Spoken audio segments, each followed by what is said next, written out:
Hi guys, welcome back to Chris Cowlin's channel for this live watch along for the Premier League game between Tottenham Hotspur and Nottingham Forest. We are live on YouTube, Facebook, X and Twitch. Wherever you are, get involved, send your comments in. I said it on a video on my channel this morning, but when was the last time we had a weekend where we could actually enjoy ourselves? It's been a great Easter weekend after Thursday night's victory over Eintracht Frankfurt, a semi-final place in the Europa League. And I've been able to calm down a little bit about Spurs and maybe look at Spurs with a little bit more perspective, I guess. And I'm actually really looking forward to tonight's game. I do think it'll suit Nottingham Forest, but I don't care. I'll go into the team news in a bit, but Ange Postecoglou has picked a surprisingly strong side. I think it's one that he clearly wants to win, and he wants to get some momentum up, and that can be no bad thing as long as, of course, we don't get any big injuries, or ideally any injuries at all between now and that two-legged semi-final against Bodo Glimt. The first one being, I think, in about 10 days' time on the 1st of May. Guys, if you're not already, and I'm sure most of you are, but if you're not already, make sure you subscribe to Chris's channel. It's at Chris Cowlin on YouTube. And also you can see my channel there in the bottom, at Barnaby Slater _ daily Tottenham Hotspur content from me, but also, of course, Chris is the Don of Tottenham Hotspur football content, and he is at the game tonight, so do look out for video updates on his channel. Other videos coming in. He'll definitely be doing the press conferences after the game, and I'm sure he'll be doing fan reactions throughout the match to any goals and stuff like that. And he will be back as well hosting the Spurs Chat podcast from 11 o'clock tonight, where he'll be joined by Craig Dearman, Stu Miller, and Jim Brent. Chris never stops. I saw that he was at the Tottenham women's game at the weekend. Deary me, he works hard. So make sure you all give this video a like. Make sure you check out all of his videos. Such a brilliant man, bringing Tottenham Hotspur content to you all day, every day, pretty much, and night. Okay, so I'll be doing this watch along, and then straight afterwards, just for the itinerary, I'll be doing a post-match reaction video. Following that, it will be the fan show, where I speak to Spurs fans from all around the world, asking them their opinions on what the game was like and what they're thinking about.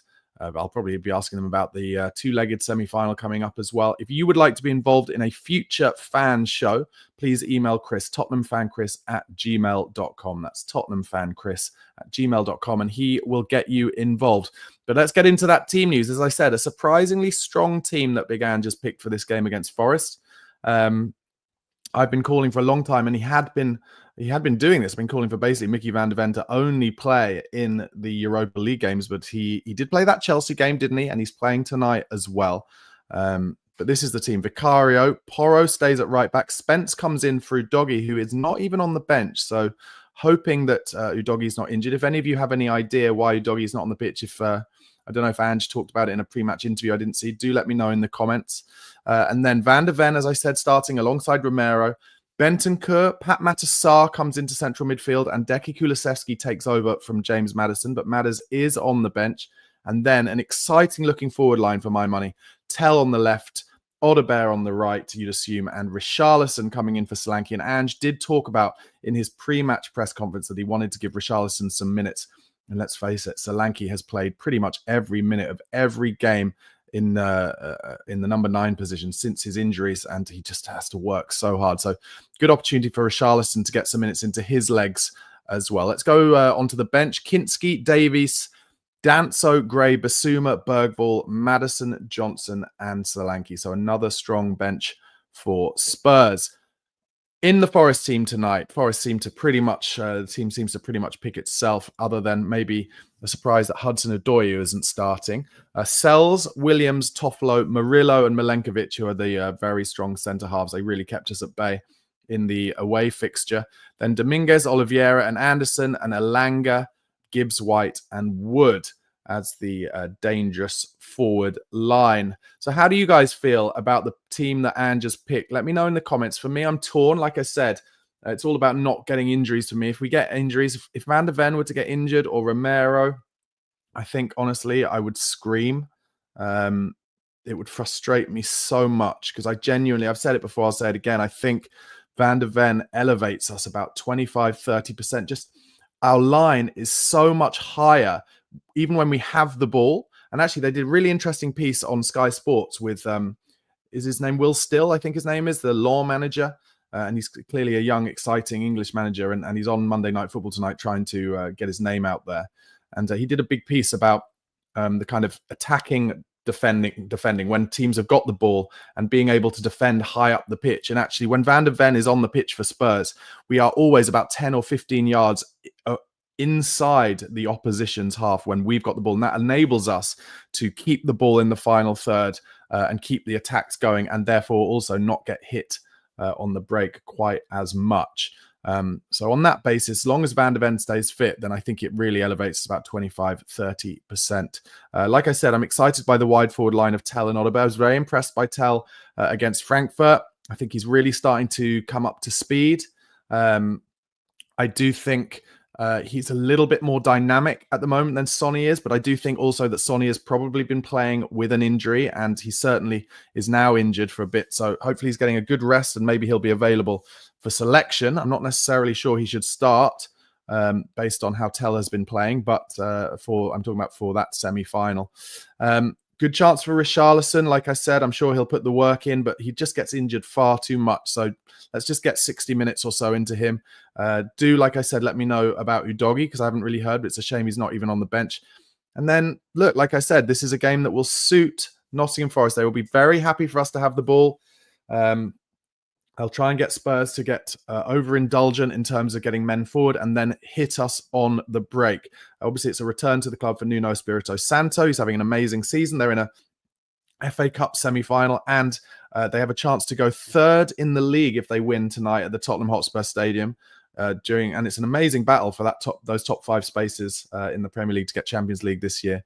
But one little positive, and I'm hoping this isn't going to be a situation where Tottenham lay a script for them, but one positive is that Chris Wood has not really been scoring as of late. So hopefully we can keep him at bay. Tottenham, by the way, can hit the heady heights of 13th in the league if they get 3 points tonight. Good news that Kulusevski is back fit as well. The team's coming out of the tunnel now. And as ever, a busy stadium, a full stadium at Spurs. And hopefully they can get a bit of an atmosphere going. Pressure off, I think, now that we're in the semi-finals of the Europa League. And as Jesus Gongbar says in the comments, Barnaby, come on, we need to stop the rot, which is Spurs' Premier League season. Yeah, of course, we all want to win, but the pressure is off. But I like the team he's picked as long as they all stay fit. And I think that will enable us, like I said, to keep the pressure on Forest when we've got the ball. Jesus also asked, will Richarlison score a brace? I'd love to see that. I would absolutely love to see that. He also says this match is a huge test for the manager. I don't know. I think he's come through his huge test over the last week. I mean, unless we were to get absolutely tanked here, I don't think the pressure will be on Ange after this game in anywhere near a similar way than it was before that Frankfurt game, where frankly I had pretty much written Ange off. I was calling it his last dance. I didn't feel confident about it, but he changed things up and we played differently, and we deserved to win. So who knows? Oh, okay. Here's some news just from Twitter. Destiny Udogie was actually warming up with the squad before tonight's match, but he is not in it. So maybe he's just getting a rest, in which case I don't mind that whatsoever. What are your predictions, guys? Let me know in the comments. It's 7:59 where I am. I'm going to keep that scoreboard on in the hope that there's not too much of a delay because I'm watching on Sky. But if it is too much of a delay, let me know in the comments and I will turn that scoreboard on the left off because sometimes that can jump. Can show what's happening before any goals are scored in terms of what I'm seeing. But like I said, it's just nice to be able to watch Spurs having had a good weekend. They've not ruined my life this weekend. And I actually went out after that, after I did the watch along last Thursday and my post-match reaction and everything and the fan show, I went out and got absolutely thoroughly drunk with my friend Joey Page. We went out in East London and had a great time. And I wore my Spurs shirt out, which is not something I regularly do, but it was a proud night. Good chance for Pat Matassar as well to get minutes in his legs and show what he's got today. He's not had a great season, but he's still a very exciting player. Let's have a look. Paul Whitaker says, Spurs victory for me. Blurbly, thank you for your comments. Says, I think we'll win this. Totally Spurs modus operandi 3-1. Gary's MTB Adventure says 2-1 win, but done in the most difficult way possible. Yeah, possibly, I guess. Who knows? But thank you. Do keep coming with your predictions, guys. And like I said, honestly, it's weird going into a match where you're just the biggest worry you have is that your centre half doesn't get injured. That's all I want. D Book of Love asks, why no Maddison? Well, he was injured in that penalty incident, wasn't he? But he is on the bench. But also, I think another opportunity to get minutes into Deki Kulusevski's legs. And the trumpeter plays as Spurs gather around in their usual pre-match huddle. Romero, I'm sure, leading it. Jaden says 3-1 Spurs as a prediction. I quite like Christian Romero as the captain. I think it elevates him to a point where he can take responsibility. So that's what I'd love, is us to get on a bit of a run, a bit of momentum. We've got Liverpool away next Sunday, haven't we? So a good break between those ones. Anyway, let's see what happens. Phil C says, here we go. All right. Yeah, I think we're about to kick off. Come on, you Spurs. That is the most important thing. Spurs kicking from right to left away from the south stand first half. That's good. Good kind of balmy summer's evening in London. The lights already on, but they'll make more of a difference as it gets darker. The pitch looks absolutely immaculate. Come on, Spurs. Put in a performance for us, or we can get excited. Okay, it says on my scoreboard 20 seconds gone as Romero is already changing his boots. So I think what I'm going to do is I'm going to turn off that scoreboard just because it makes it all a bit obvious. And now we're kicking off. So I'm about, 28, 29 seconds behind. And Forest coming up with starting with the big long ball as ever. Romero gets up for that one, heads it off for a throw-in.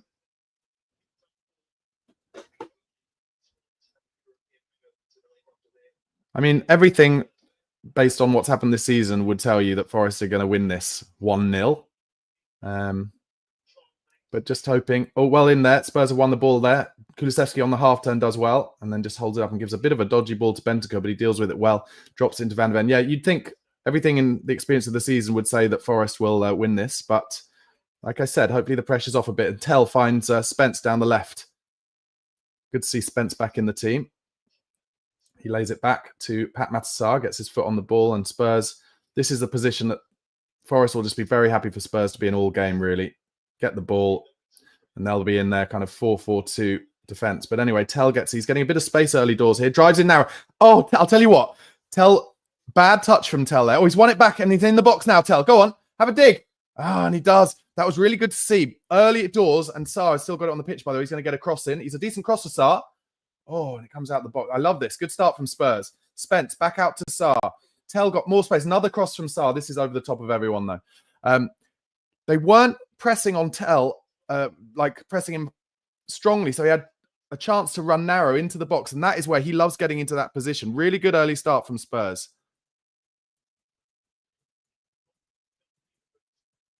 And Alan Smith on co-coms. I hate him being on co-coms, saying that Tell's low confidence, but I disagree. I think he's playing really well at the moment.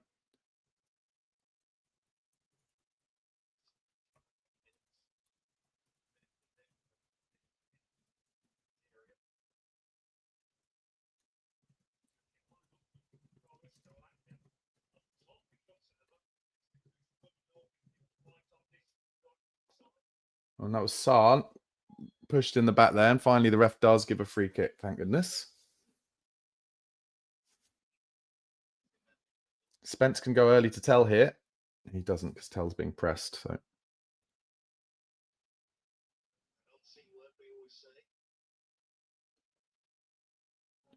Spurs have a free kick just inside their own half. And Van de Ven goes back to Vic, who will give it back to Van de Ven. And Mickey goes inside to Tell, who again has a bit more space around him than I think. It's interesting. I think it's Neco Williams. Usually when the ball comes out from our centre-backs to our wide men, they're being pressed straight away. But Tell has about 5 yards around him each time. Richarlison now working hard with holding the ball up. And the ref does not give a free kick for him, unfortunately. Good win in midfield from Bentancur. Sarr beaten in midfield, but Bentancur gets it down, but goes off for a throw-in. I don't mind this start from Spurs so far. Actually, Spurs made in the first kind of 30, 35 minutes against Frankfurt, I was thinking, I don't mind this from Spurs. I think we're playing well, but I was too afraid to jinx it. But I like the look of this start from Spurs so far. There's a decent tempo to it. Milenkovic goes long for Forest. I'll be seeing a lot of that. And it comes to Elanga. Van der Ven tries to press all the way forward, but Forest get it back into their back line. And Murillo is a big old boy. Plays it out wide left. Toffolo comes inside. This is Forest's first bit of space, but Richarlison works into the defensive midfield position well to make them go backwards. And Spurs are back in shape. Forest try ball in between lines. Beautiful. Good chance here for... Oh, Gibbs White. And he's tipped round by Vicario.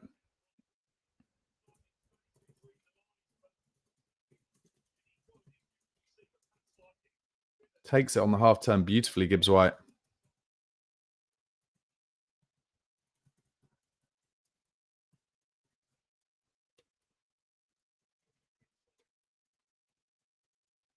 And Gibbs White was really shackled when they played Everton in their last game. Everton nicking it towards the end of the game, I think. He was shackled. And so far, straight away, Spurs have shown that they're not going to shackle him. Here comes the corner. They've got some big old boys as well, but it doesn't beat the first man. Not a great clearance, though. Only comes to the edge of the box, and it's a goal. Anderson from the edge of the box. Deary me. I think it's Porro at the near post from the corner. Clears it. And all he has to do is kind of head it back the way it came from. Go out for a throw. But instead, he tries to clear it out centrally. It goes to the edge of the box, and on the half volley, it's a great connection and goes through Vicario.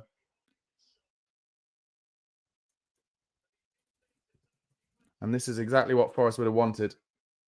Yeah, it's Porro at the near post. It's deflected a couple of times, but Porro's got to do better with that header because he's the first man. It's really terrible. And it just bounces ahead of... So it deflects off Bentancur and then bounces just ahead of Vicario. And this is the way the season has been going. And this is the thing you don't want to do against Forest more than anything else.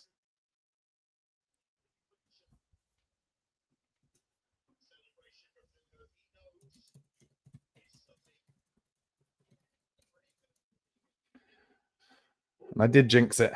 Jinxed it by saying I thought Tottenham had started well. I'll blame Porro for that, though, I have to say.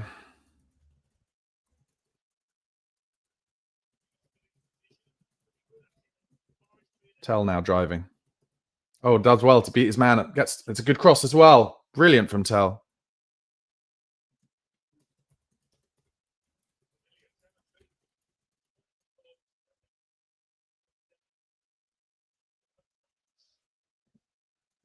But I've said it before. Sometimes you can score too early in these games. I don't know. It will suit Forest this, but sometimes you can score too early, and hopefully Spurs will turn this round. I like some of the work Tell's been doing early in this game. He's really into it. Goes back to Van der Ven.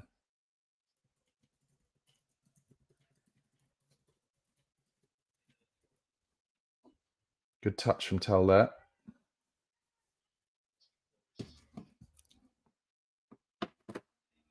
Oh, why are the graphics? Why are the graphics not up here? That's weird.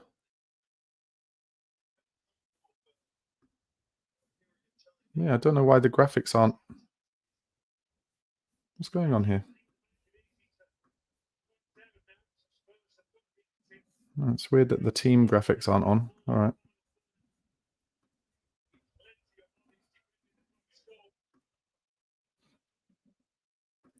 Oh, I'm sorry about that. Nothing I can do about it, I'm afraid. Anyway, Forest chipped the ball over the top to Elanga now, and he's running at Porro, and he's got a man outside him. Odebear's trying to work. Comes into the box. Oh, dear. Tottenham eventually get enough bodies around it.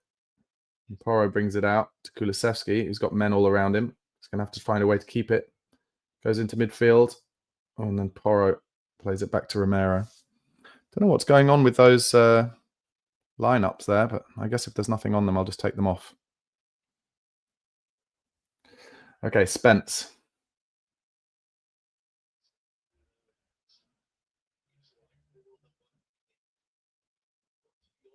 Porro. He goes over the top to the channel to Kulusevski. That's a great ball. Kulusevski's got to be strong here, and he is. Holds it up. He's in the right-hand forward position. He's got to win something. It's actually well defended by Forest, and they clear it. And then Porro, I wonder if he could have brought that down. But he wasn't able to, and Gibbs White picks it up. And he looks like he wants this, Gibbs White, as he comes through the centre of midfield and lays it out wide to Elanga.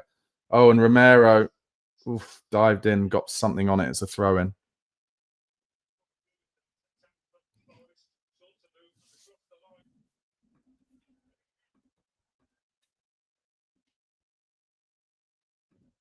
Weird.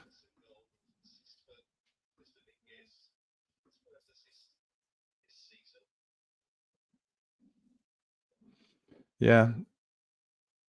Yeah, sorry, Altair. Just looking at your comments, why the formation sheets aren't on there. Yeah, I don't really know. Tech issue again. Sorry about that. But yes, Spurs, as ever, conceding early. Why do we concede early so much? It's a bit weird. But that's Porro's fault as far as I'm concerned. Bentancur could have got the ball down in central midfield again there. But Kulusevski nearly won it high.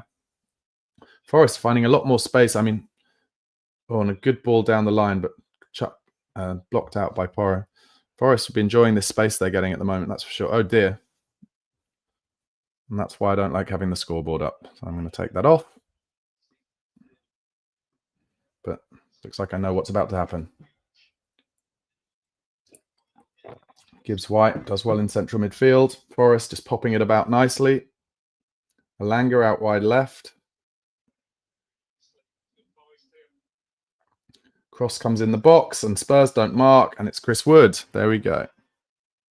Can only hope it might be offside, but I bet it won't be. As ever, Spurs not marking the back post.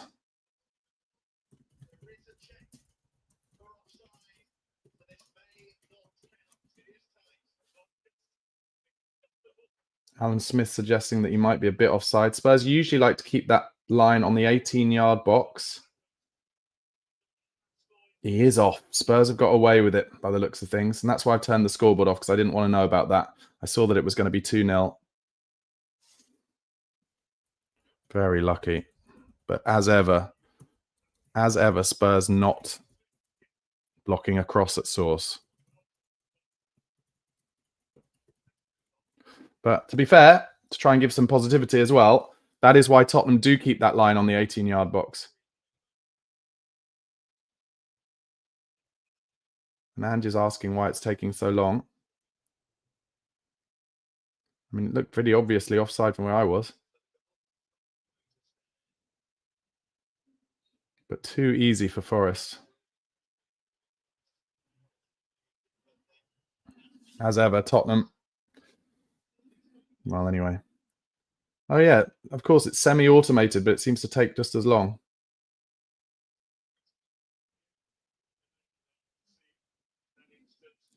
Here comes Van de Ven. Out wide to Tell again. Lots of stuff coming wide left at the moment. No kind of kick for Odebear yet. There are going to be goals in this game, I reckon. Porro. Gives it to Van de Ven. Out to Tell again. And Spencer's made a good run for him there. And he's found him. Now, what can Spence do? Fronting up. Williams tries the cross. Cleared, but comes to the edge and Porro. Lays it out wide to Kulusevski. He's on the edge of the box here. Back to Porro. Can he find a little dink? He's going to have a dig with his left foot, which is easily cleared.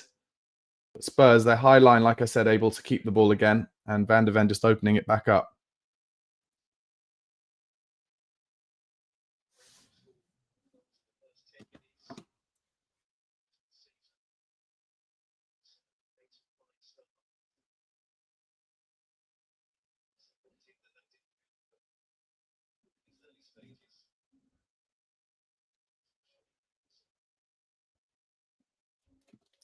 Right, Van de Ven finds Tell out wide again. He's getting a lot of ball this time, this game. Tell, and he comes inside. He might have a dig here, Tell. Oh, he didn't. He opened it out instead to Porro, and that's really good football. Porro coming into the box now. And the cross is blocked for a corner. Oh, and Richarlison has gone down in the box. Is he injured already, Richarlison? Has he done his hammy already? No, he's just knocked over trying to win a penalty, I think.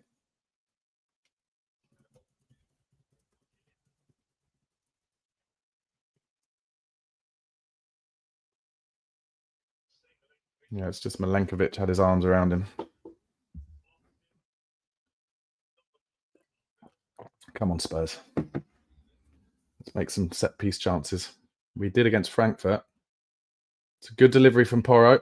Oh, came to Bentaker. Now comes to Tell on the edge of the box. He has a shot. It's deflected. Bentaker on the edge is out. Jumped. It's got to come across. Porro. Oh, I tell you what, that was nearly a penalty. Porro held it, though. Kulusevski now driving into the box. Tries the cut back, but Forest have loads of men there. And then clear it out wide. And Spence. Yeah, good play from Spence on halfway. They just kicks it out. Could have been a danger.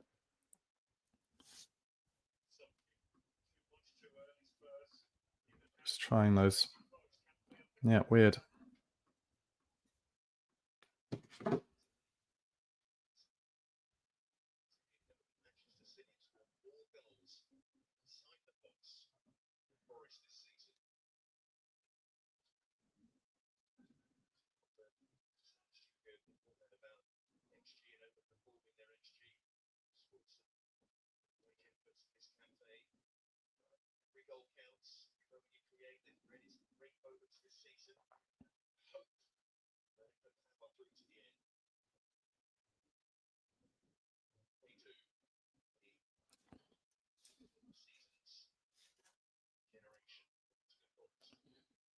Van der Ven wins an important one in the air to Spence.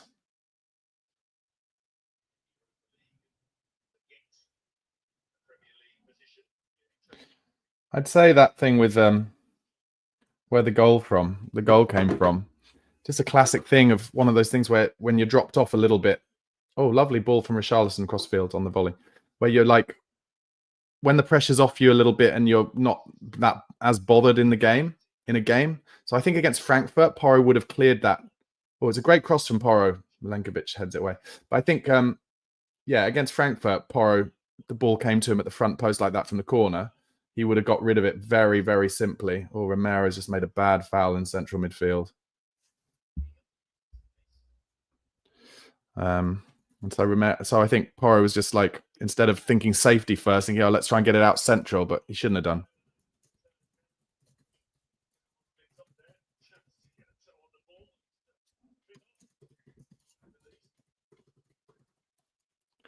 And I have to say, I think Romero's got away with one there where anyway, a bit later in the game, that would have been a yellow card.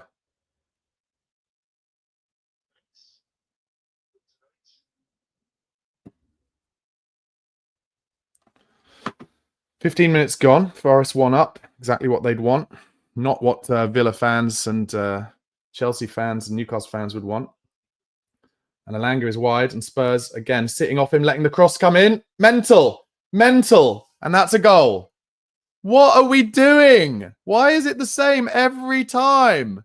And that time I actually commentated through it, didn't I?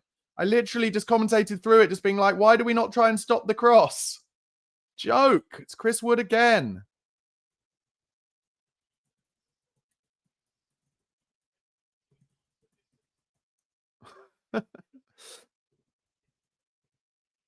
And Alan Smith on COCOM saying how it's ridiculously easy. It was. It's a free kick, and we don't even try and get out to Alanga. And then Porro just lets him cut on his right foot. Yeah, and this time Wood's miles onside, and mistake for Vicario as well, trying to come out. But I guess he didn't have a choice because it would have been a free header.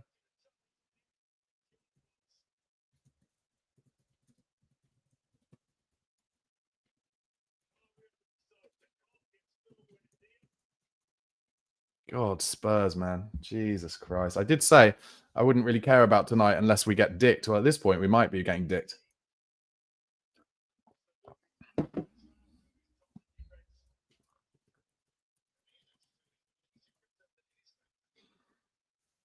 To say, the team he's picked, it's almost like there's not really much excuse either because he's playing Van der Ven and stuff. Odebear beating his man on the outside there. Lovely to see on the right. Oh, and Odebear nearly scored. It was a cross, but nearly went straight in. Comes to Tell. Tell plays a good ball into the box. Sarr picks out, finds Spence. Tell again. Lays it back to Bentancur. And the atmosphere is dead at the Tottenham Stadium. What a surprise. Deary me.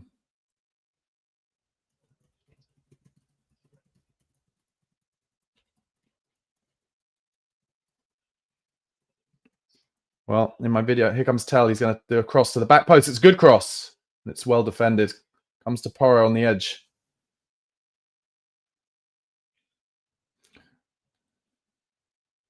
Romero plays it down the line to Odebear. Goes inside to Kulusevski. Comes back to Odebear. There's only one man in the box at the moment, though, so Porro crossing it in is not really likely to fall to Richarlison, especially with Milenkovic and Murillo around him. Over 1,000 of you watching, guys. Thanks so much for your support. Please do give the video a like. Please do press subscribe if you haven't already. I'll turn off scoreboards because they're not working. Sorry, the formation boards. Porro out wide to Odebear. Nice ball inside to Bentancur. He's got space here. Keep driving, Rodrigo. And he does. He gets it out wide to Tell. He's got Spence outside him. He goes inside to Odebear. Tries to bend it into the far corner. It's tipped wide by Sells.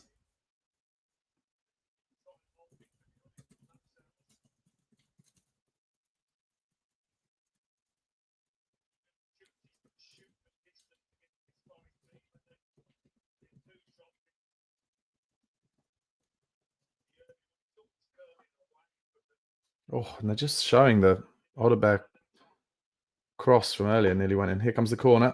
Bentancur at the near post. Won by Forest. Romero tries to get it down. And it's cleared out to Porro, who's got Kulusevski there.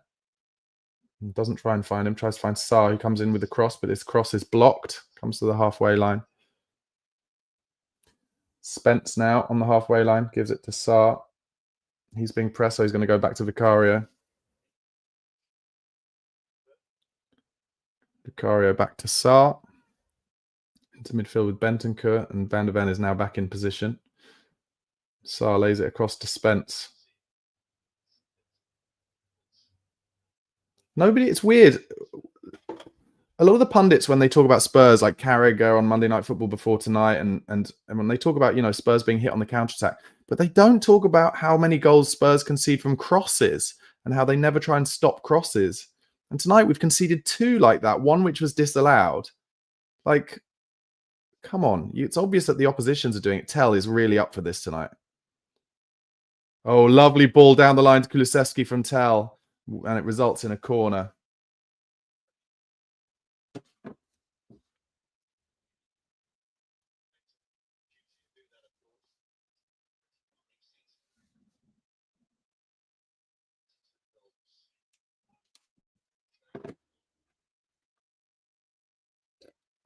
Here comes a corner. This one's going to be an in-swinger. We've had a lot more success recently from the outswingers, to be honest. Oh, Romero nearly got on the end of the first one. It comes back out to Tell.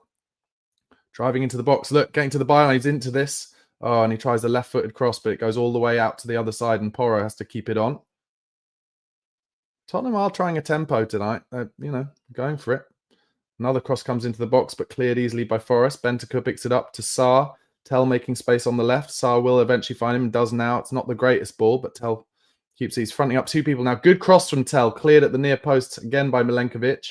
Romero's wrong side, but he does well outside the box to keep it. Porro to Spence to Van der Ven. This is good stuff from Spurs. Sarr comes back narrow to Bentancur. Takes it on the half turn, and he can go out wide to Odebear. Odebear's got chalk on his boots. He's going to drive at his man again now. Toffolo dropping off him. Gets to the byline, Odebear, and then cuts back again. And now a chance for a cross from Porro. It's a good one to the back stick. Tell heads it over the bar. But good football from Spurs.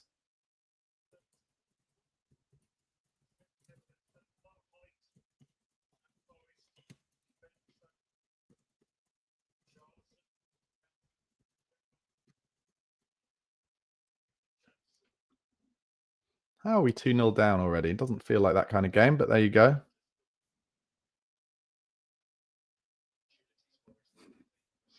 Just on Twitter, Bardi from the Extra Inch has written, "No European semi-final is worth watching this." I disagree with that.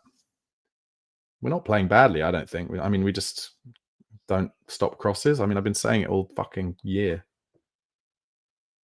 I don't know why none of the journalists ask Ange about it. Tell. I guess Andrew would probably say it's not like I don't tell them to stop crosses at source or to mark men in the middle. Anyway, Romero into Porro's feet. Opens it out to Van der Ven. Out to Tell. Oh, lovely little flick around the corner. Back heel to Spence. Oh, and Spence beats his man as well. Beautiful from Spurs. Oh, but it's a good tackle outside the box, to be fair, by Toffolo. That was good football all round. And then Gibbs-White beats Kulusevski for pace and then tries a through ball. It comes through to Vic.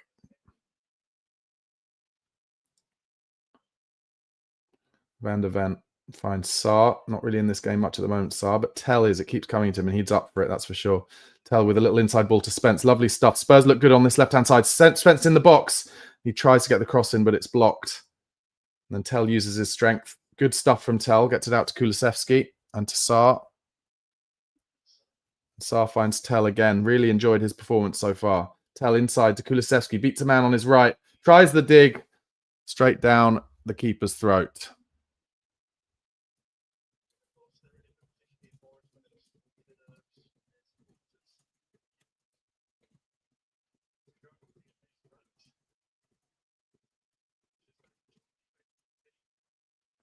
And Forest straight over with one long ball up to Van der Ven, who's knocked out the way by Chris Wood. And this is another chance for Forest. And then a dive looking for a free kick, but the ref doesn't give it. Forest pick it up again. Gibbs-White.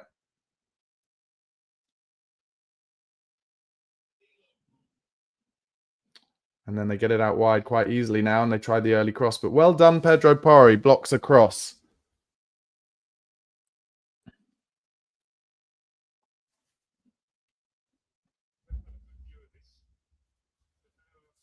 I'll tell you what, Anderson's on the floor because Romero plows through him. It wasn't for the free kick that he dives for. It's Romero plowing through him and then studding him in the chest. Deary me. Oh, Bentancur wins a good header there, but Murillo just hacks it back over the top of Porro. Tries to take a touch on it and goes back to Vicario. Oh, fucking hell. Vicario kicks it out. I don't mind that. Porro should have just kicked it out.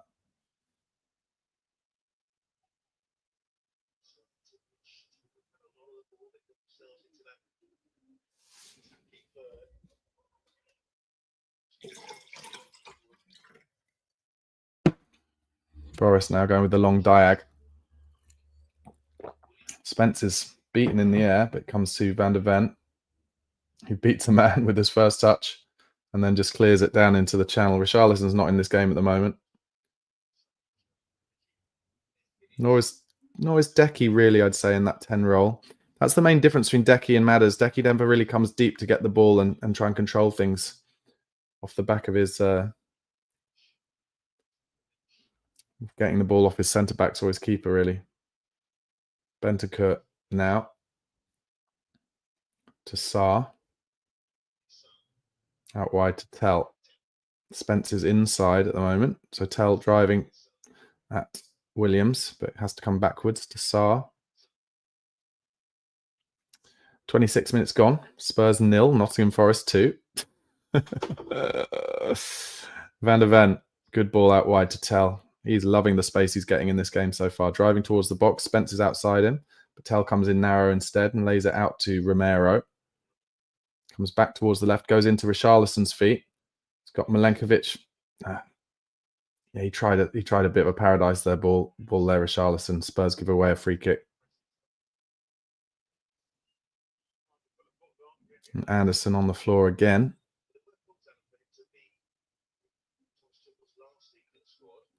Let's have a look what you guys are saying in the comments briefly. Sell Richarlison shit, says Sai's going to go well. Cantab says our front three are championship level. I don't agree with that. Jack Legros says Nuno has Ange in his pocket. Ian J says just give them 3 points now and concentrate on the Europa. I don't know. I think if we can get a goal, we'll be all right. Cantab says 60 million Rishi. Sai's going to go well, says Vicario. So bad. Mary McGee says it's a sham, Barnaby. We got lucky on Thursday. We're a shameful excuse for a professional football team. I don't feel as bothered as you do about this at the moment. I think we're doing all right. Yes, we're losing. This was always going to suit Forest, but if we can get one and make them worry about it, I can see us getting another one. But also, can you see us not conceding again to a cross or a set piece or a counter-attack? The answer is no, I can't see us not conceding again. Double negative from me there. Oh, lovely football down the right from down the left side from Forest. Romero comes in to stop it all.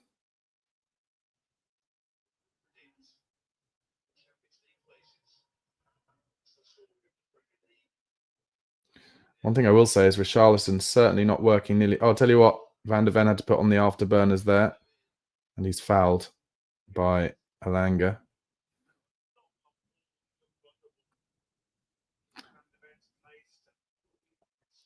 Alan Smith talking about how Spurs look vulnerable to the long ball, but like, you know, well done, you tactical master.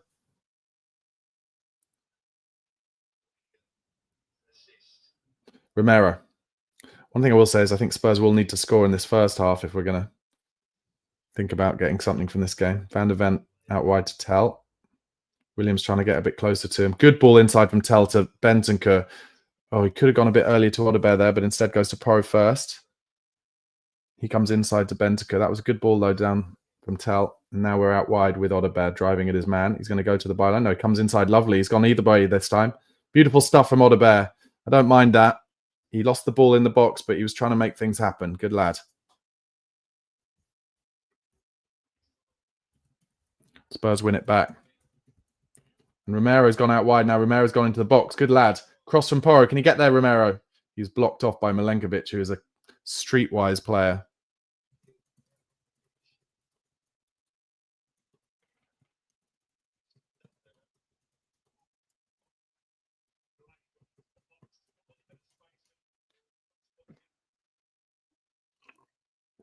Romero still just wandering back from his forward position at the moment. And it comes right to Odebear, who's looking pretty exciting as well at the moment, driving both ways into the box. Good cross! And the Richarlison has to be there. Yeah, Odebear complaining.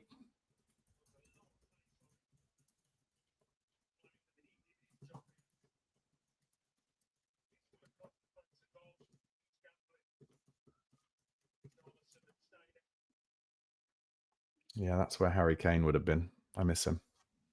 I miss him.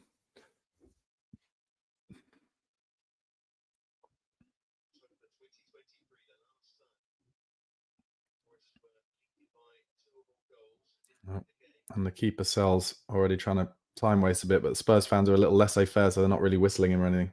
Anyway, he goes for the long ball. Bentancur heads it backwards. Wood heads it again. And Anderson just kicks it off.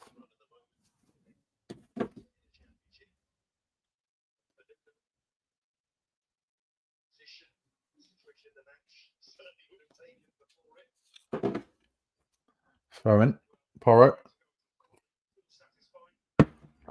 At the moment, I would guess at half-time, he will take Sarr off. Oh, good touch from Richarlison. Oh, tries to play through Kulusevski, but Milenkovic spotted it. Yeah, he takes Sarr off. I wouldn't be surprised if he went for the old Kulusevski and Maddison. Oh, and then Van de Ven and Romero just dropped off as a long ball came over the top. That was weird. Neither of them wanted to head it. Actually, they were all offside anyway.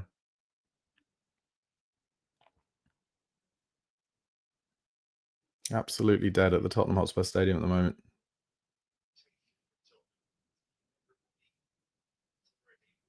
Brendan Johnson and Madders laughing on the touchline. It's not going to go down that well.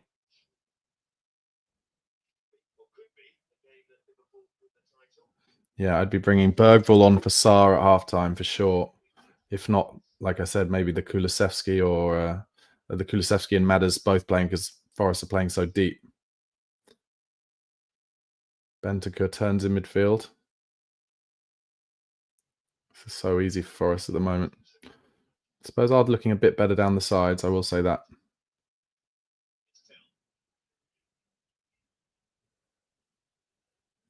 Tell gives it out to Porro, who goes out to Odebear, fronted up by Toffolo. He's had some joy so far, though. Tries a ball inside, doesn't work out, but Odebear gets it back and then does well to find Porro, who goes outside his man. He's going to need some strength here.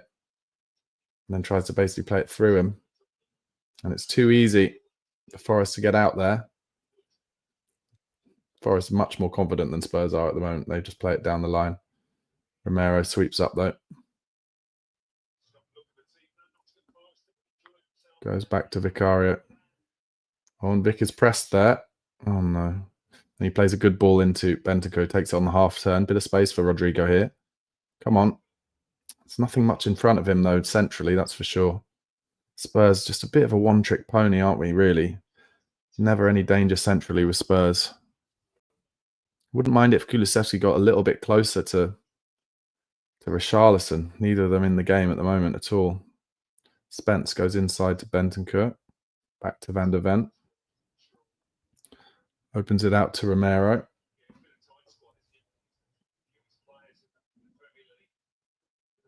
Romero finds Kulusevski in a bizarre kind of... He was in the right back spot when he picked that up, Kulusevski there, and drives narrow.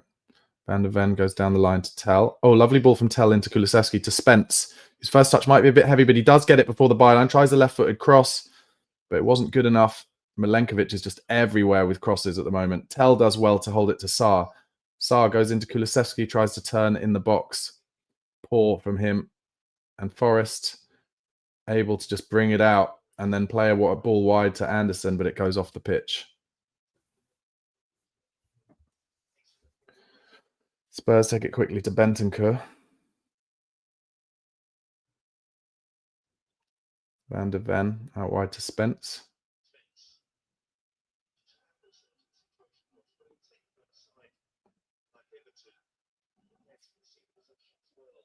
Yes, the commentator just saying once again how just it didn't suit Forest when they had to play Everton, where Everton would do the same and happily let Forest have the possession. Good tackle from Romero there.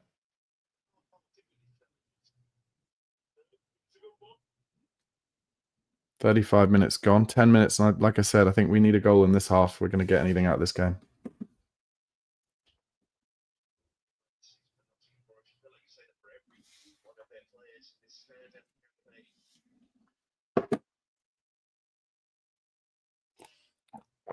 Christian Romero's 100th Premier League appearance. I think he'd have more after all the years he's been here, but gets injured too much. Spence wins the ball off Forest. And then Forest win it back.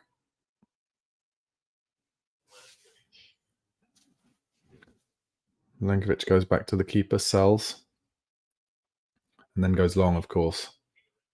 Over the top. Spurs are able to deal with it. Comes back to Vicario.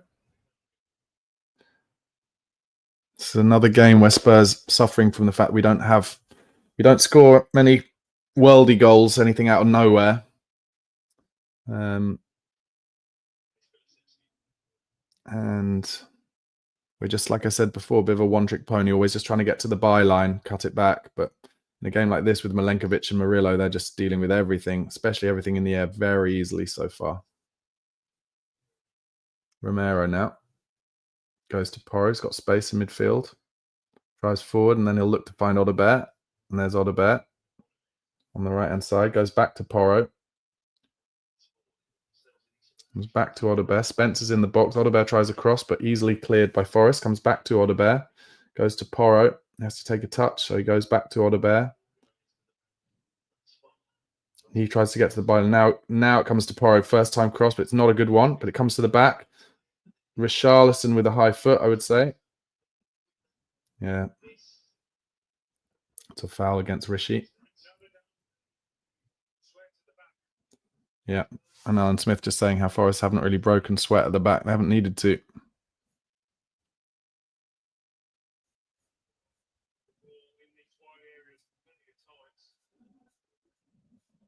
Harry Scarf, who's at the stadium, saying very flat at the stadium.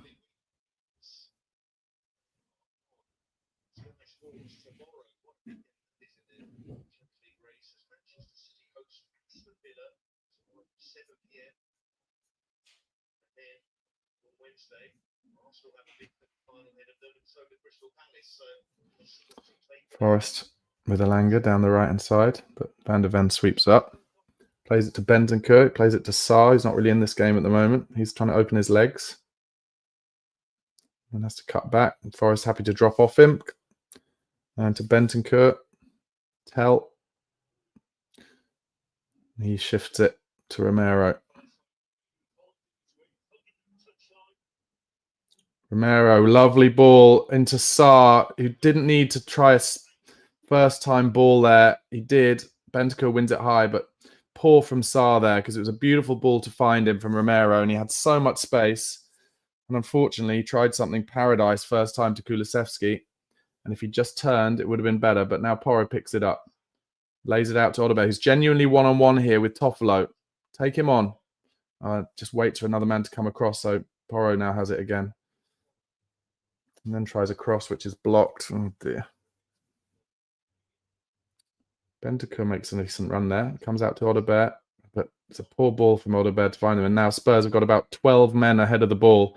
They're going to be in. They're going to be through here. And I don't know why Spence was running with him. He could have left him playing offside, but the through ball was poor, and Romero picks it up.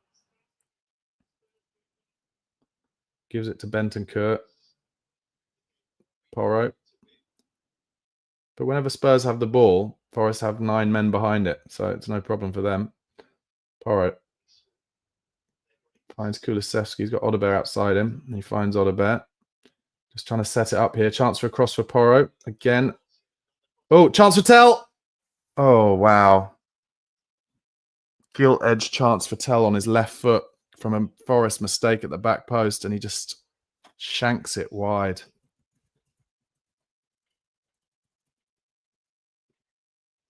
Nico Williams who makes a mistake. He had people coming to him, Tell, but should get that on target.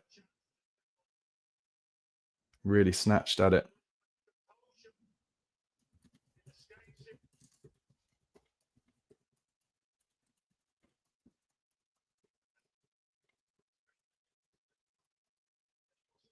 Tell you what would be mad. I feel like a lot this season, Ange Postecoglou makes substitutions that you just cannot fathom. And it wouldn't surprise me at all if in the, like at half time, he takes Tell off when I actually think Tell has been really good. I don't know. Anyway, Van der Ven wins a header. Tell now facing his own goal. So he goes back to Spence. Finds Tell again. Forest pressing high. Good ball out though. And Sarr, Spurs, since the Wood goal, have had 5 shots, 72% possession. Now they find Odeberg wide. They need something to light a fire under this crowd here. Odeberg driving. Comes to Porro. Oh, he takes a touch on it. I'm not sure if he should have done there, but he finds Odeberg, who's in the box now. Tries to get across. Oh, I'll tell you what, that was brilliant from Odeberg. It was just above Richarlison. It might have been Sarr, but that was brilliant. Yeah, Sarr and Richarlison, did they get in each other's way?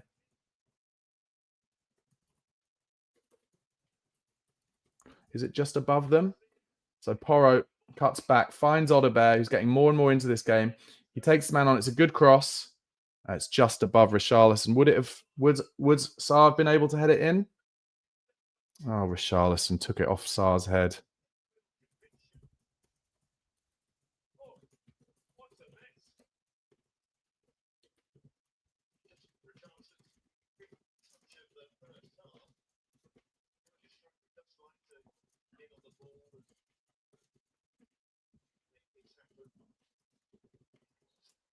And Romero will now be booked.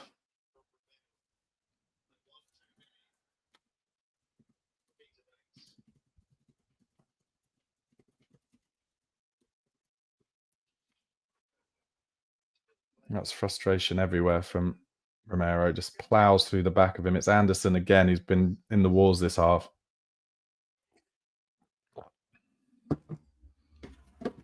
Richarlison should have just left that.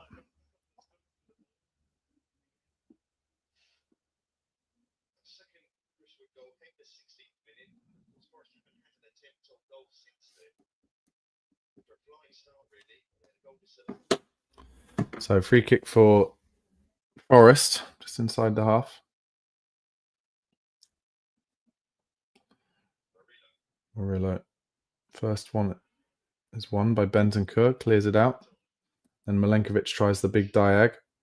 Kulusevski doesn't win it. Odeberg could maybe get ahead of his man here.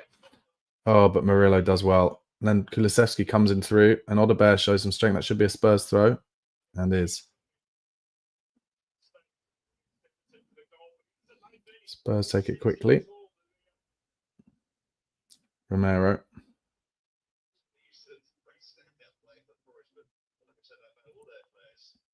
Good ball from Romero to Porro in between the lines. Sarr is making a good run into the box, but Porro picks out Tell. Takes it down nicely outside the box. Needs an option here, Tell. So he goes for an early cross. It's a good ball. Chance for Richarlison. Headed it wide, but that was great from Tell.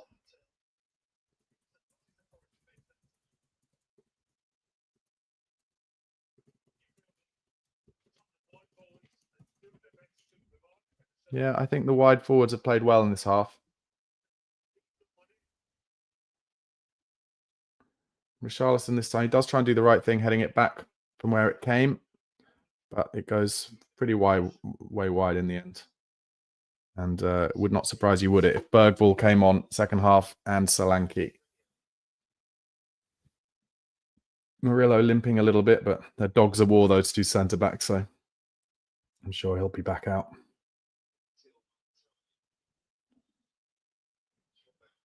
And I don't imagine there'll be much added time, so we're going to be at half-time in a minute. Spurs shouldn't really be 2-0 down in this game because it's just not been that kind of game, but they might, I was going to say, they're nearly a chance for Forest to get through again there. But also, you know, when you're a team that doesn't stop crosses at source and doesn't mark the back post and players coming in the middle of your 6-yard box, then you're going to concede goals against a team like Forest who thrive on that stuff.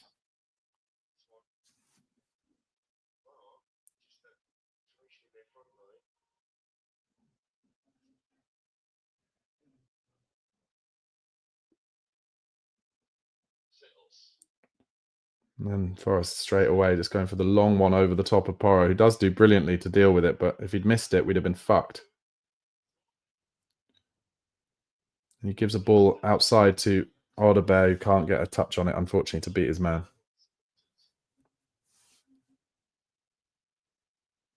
Into the 45th minute now. 3 minutes added.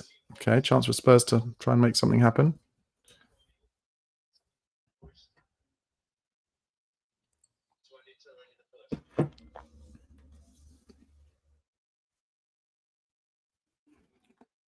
Spurs somehow managing to time waste their own time. Comes to Kulusevski, to Porro, loses it. Oh, but it falls to Richarlison in the box. Can he make anything happen? Not at the moment. No, loses out to Murillo. That's Brazil against Brazil. He'll be disappointed with that. Romero finds Porro, does really well to find Odebear outside him. I mean, it's an understatement to say that Forest are just way more up for this. They are just biting into every 50-50 and winning every second ball, which is something we've seen from Spurs in the Premier League for a long time now. Kulusevski being pulled back. That should be a foul. Well, the referee has totally bottled that.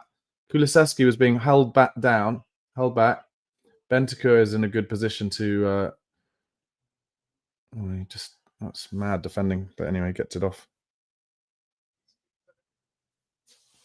Anyway.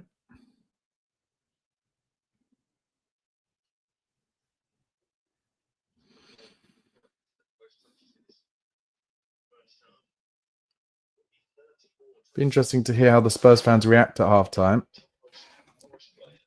I imagine there'll be some kind of booing.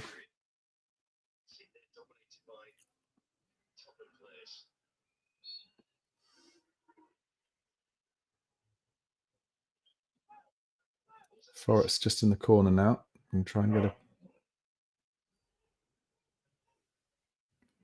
a... happy to win a throw-in.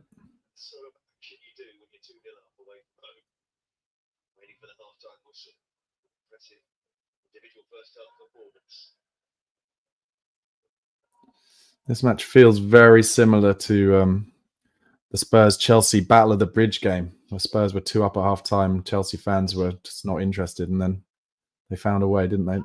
You rarely see this. Forest actually playing it in the corner at the moment just to make it to half-time. Classic.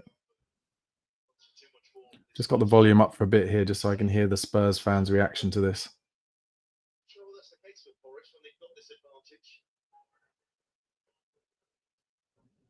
Oh. Cross comes in. Van der Ven heads it away. Tell tries to get it down and then loses it. But don't foul him. No. This is going to be half time in 10 seconds.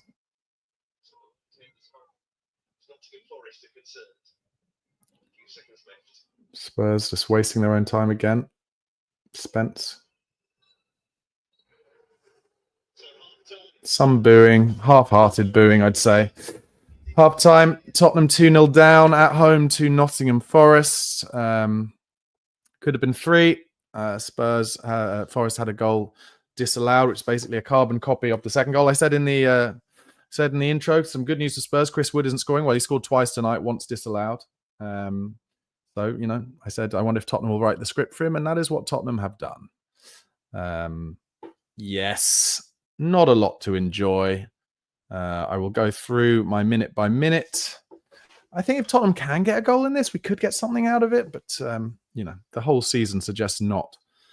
A good early start from Spurs. I made a note to say in the first minute, Tell drives narrow into the box a couple of times. Some good crosses from Sarr. They're not pressing Tell too hard, which I thought could be good. Then in the third minute, Gibbs-White was found beautifully in the number 10 position for Forest, and he had a shot that was tipped wide by Vicario. Fourth minute, the opening goal. Poor from Pedro Porro. It was a corner to Forest, outswinger. Poor delivery, and Pedro Porro is the first man.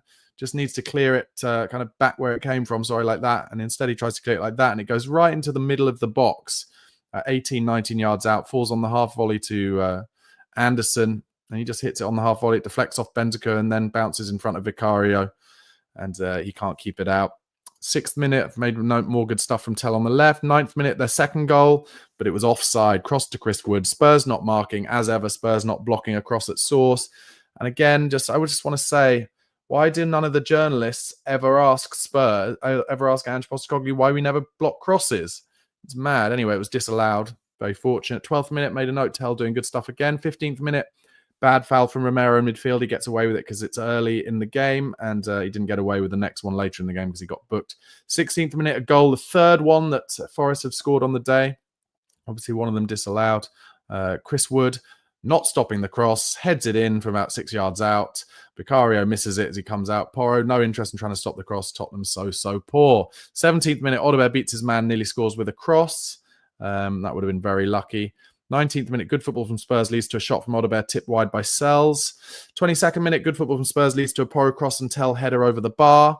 24th minute, more good stuff from Tell leads to a Kulusevski right-footed shot straight at Sells. 29th minute, I've made a note to say Odegaard trying to make things happen, going both ways, driving into the box. Yeah, he looks sharp. 30th minute, great stuff from Odegaard, a good cross, but nobody gambled in the 9 position. Yeah, he put a really great cross in between the keeper and the back line, but nobody getting in there. Richarlison not sniffing it out. 39th minute, Tell shanks it wide. That's our best chance of the half, really. A cross came in all the way through. Neco Williams, I think it was, at the back, who kind of falls over when trying to clear it with his head, and it falls to Tell, and he tries to hit it on his first time, really snatches at it, and it shanks it wide, really. 40th minute, Odegaard, brilliant cross. Richarlison took it off Sarr's head at the back post. Actually, maybe this was our best chance. Sarr coming in would have headed it into an empty net, but Richarlison, in his desperation to get a goal, tries to head something that's too high for him, and that's a shame. 41st minute was when Romero got booked, and 43rd minute, great cross from Tell, found Rishi, who tries to head it back where it came from, but heads it wide. Guys, I'll just take you through again the itinerary for tonight. I'll finish off the watch along, of course. Then it will be the instant match reaction. And after that, the fan show. If you want to be involved in a future fan show, email tottenhamfanchris@gmail.com. That's tottenhamfanchris@gmail.com. And then after that, it will be the Spurs Chat podcast at 11 o'clock, where Chris will be presenting it presumably from his car near the Tottenham Stadium, and he'll be joined by Craig Dim, Stu Miller, and Jim Brentar. So Tottenham content for you all night. I have to say, again, I said it numerous times, when we play these kind of half first team, half second teams, like when we pick those teams, we don't do well. We just basically lose every time. So although Van der Ven and Romero, they haven't looked likely to get injured, I just wouldn't really risk it at this point. We're going to lose anyway. Kind of what's the point? I don't know. I'm going to get into the comments.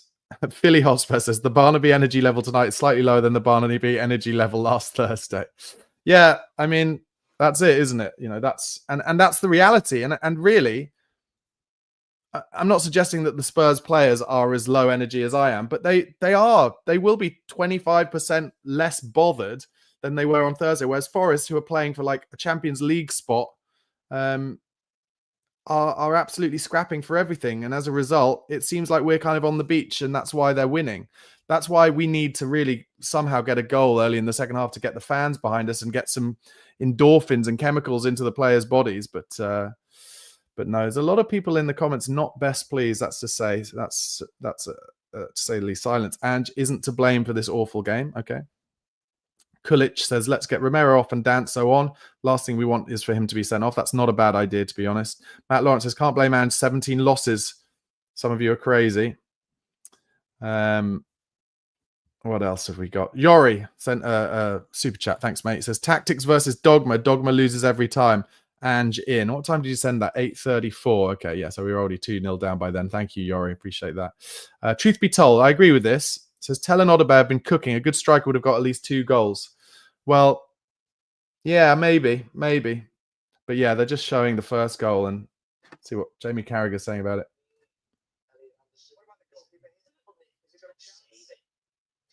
And Carragher's saying that Vicari's got to save that. I think the fact that it deflects and then bounces just ahead of him makes it more difficult.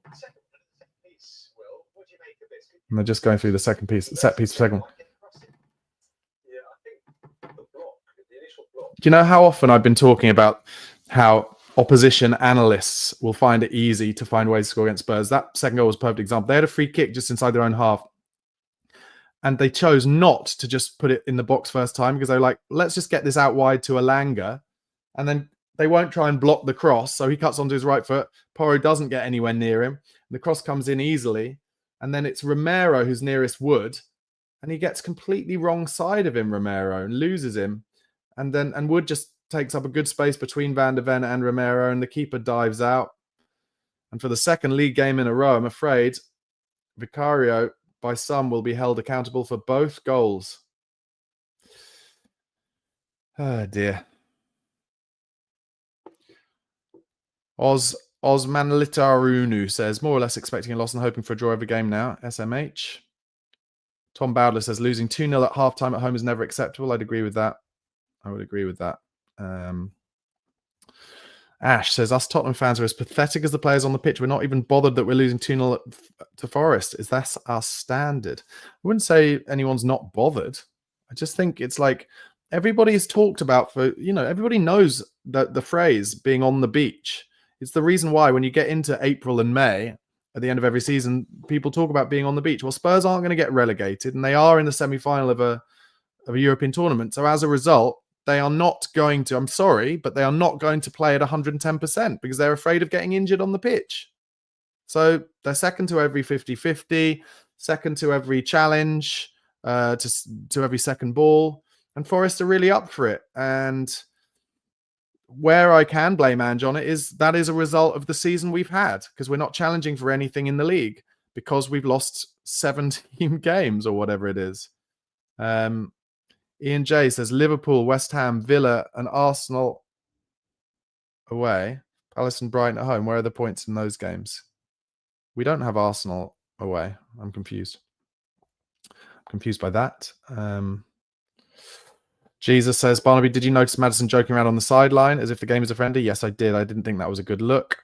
Exactly right, Barnaby. Vic is only good at shot stopping, no composure, same as Lloris, not good enough. I didn't say he wasn't good enough, to be fair. He is a great shot stopper. He's not as good as Kinski with the ball at his feet.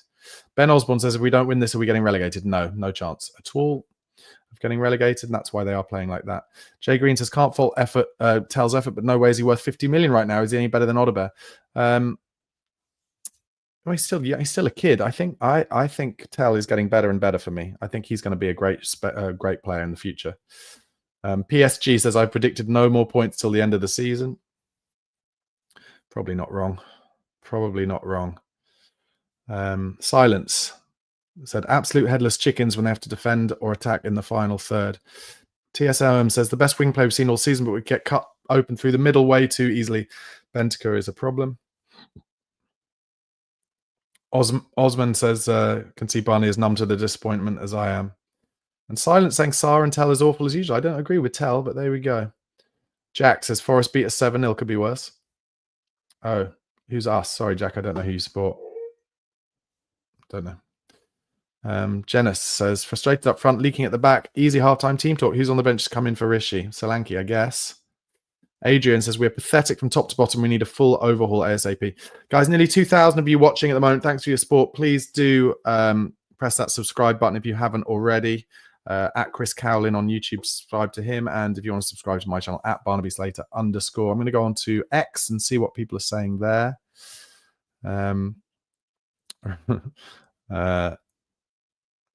Marcus Buckland was asked who should Archie Gray replace. He said any of them right now. Yeah, and lots of people now showing that video of Brennan Johnson and Madison laughing on the sidelines. Not a good look. Matthias Tell created 4 chances in the first half, the most of any player on the pitch. So that is some small positive. Harry Scarf, a regular on this channel, says Richarlison's such a frustrating player. He's got to go in the summer. Love his passion and work rate. We can do so much better. I would actually say his work rate has been nowhere near Solanke's in this game. He's not really been running around much whatsoever. Billy T says something that I've been saying quite a lot. We spent so many years of the drought saying I'd take 17th if it means winning a trophy. So the university decided to let us know what that would be like. And probably, and then in brackets he said, and probably won't let us win the trophy either. Totally true. I don't know. It's not a laugh to watch us getting beat every week in the Premier League, but maybe we can get something going early in this second half and find a way to score a goal. But the problem is I can't see us keeping a clean sheet. Jordan Hussein says, I find it funny watching Nuno tell his players to play the ball over the top, rinse and repeat. Yeah, and just get crosses in because it works. Phillips says, poor start. That's new. Predictable. Spurs never change under Ange. Cannot defend. I said it last year versus Wolves at home. Awful Ange ball system. It does not work. Ratty Man says, can we sub Ange for the team lady?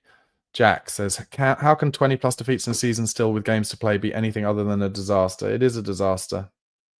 It is absolutely a disaster, but they will, we've been shown they will play 25% harder in the Europa League. They will. They're up for it. That's what they want. That's what they've decided on. Michael Zeng says, the reason why Richarlison is getting his head to those crosses partly because he's in the box to start with. Solanke is seldom in the box when we reach there. Okay. Jordan says, take Romero off. He calls the free kick, which led to the goal with his recklessness, and he's making silly challenges time and time again. Well, I think there was a lot more happening than the free kick, to be honest. Listen, there's really no point in us saying things like, because Jesus has said, how is he still our manager? He's going to be our manager till the end of the season now. That is an absolute guarantee. So, we've just got to give him his chance to win the trophy that we've all been begging for absolutely years. That's the reality. That is the reality. Good point. Interesting one from Leo here. Says Romero cannot be bothered anymore. I wouldn't say he can't be bothered, but what I'd say is he definitely is not putting it in for 110% in games like this. We're on the beach. We are on the beach. Stupid goals. Porro at fault for both of them to some degree. Vicario at fault for both of them to some degree. And again, individual mistakes like it was in the previous game in the league. Ash Shah asked, why didn't Kinski play tonight then? He just obviously doesn't rate Kinski yet. So Kinski's young. He'll improve. And Silence says, I think Ange gets sacked if he loses to Bodo Glimt. Yes, definitely. Definitely. Jordan Hussein says, what are your thoughts, Barnaby? Who and what would you change? I would be surprised. I don't know. Maybe he'll wait till 60 minutes, but he makes a lot of 45-minute subs. But so if he does, then I would think he will bring on Bergvall for Sarr. He'll bring Solanke on for Richarlison. They would be my guesses. But let's have a look because it's not long till the second half. Jack Lagos says, Barnaby, Tottenham have been on the beach all season. That's a good point. Cantab says, Danso coming on. So that, presumably, if it's Danso, it'll be for... Well, will it be for Romero because he's booked, or will it be for Van der Ven because they don't want to give him more than 45 minutes in any games? Captain Mannering says, I'm off to watch the snooker, not wasting my time on this rubbish anymore.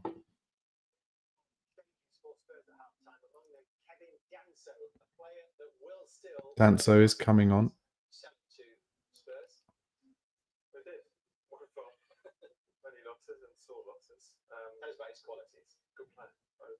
Will still just talking about how Lens sold him.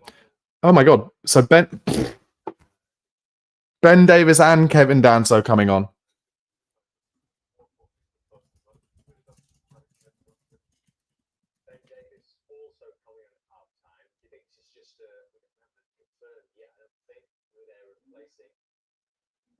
Yeah, Romero off.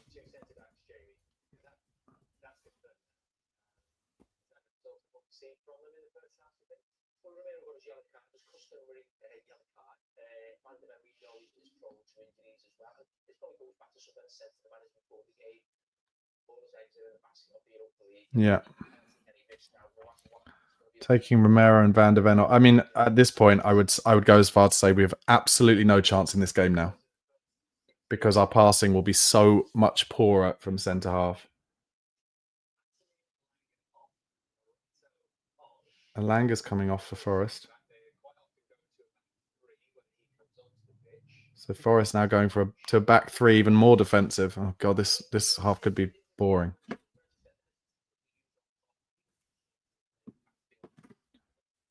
This could be thoroughly boring.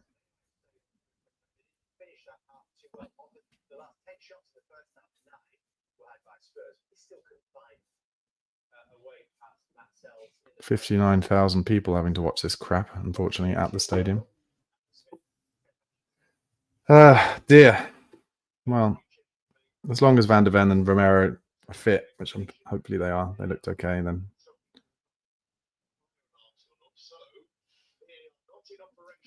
No VAR at the moment either, because there's been a fire alarm at Stockley Park. I could see Forest scoring more goals here now. They try and play it through, but Vicario comes to clear, to catch. He's made no catch. Whatever. Spence plays it inside to Sarr. Porro. Okay, last time that Spurs came back from 2-0 down at halftime to win a game was against Arsenal in 2010. You remember that one? Last time we won. Was that the one? Was that the one at Arsenal? Anyway, Tell just loses the ball now, and Williams running forward. Tries to cut it back. Bentancur stops it and gets it back to Tell. Now.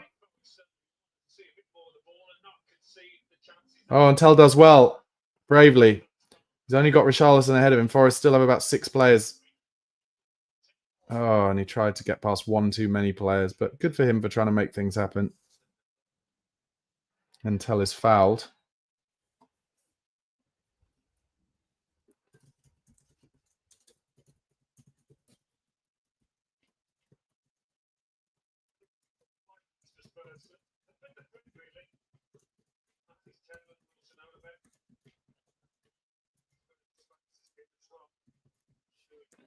So it's a free kick for Spurs and a chance for them to get the ball into the box.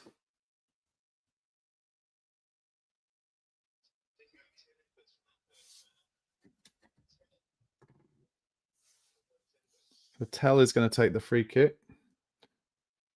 Get it onto big Kev Danso's head. Right, yeah, there he is, big Kev Danso. Davis is in there as well. Big Ben Davis, as we've never called him. Forest are big, though, aren't they?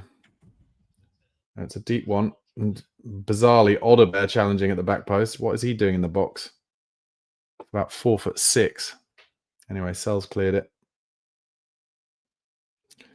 It is hard to see Spurs getting many points in the Premier League now.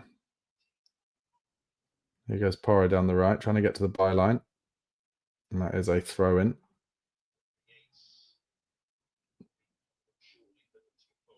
Forest about to make another change.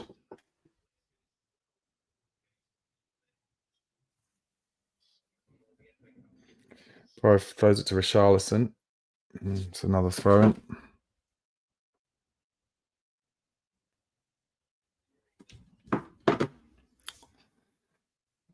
.48 minutes gone.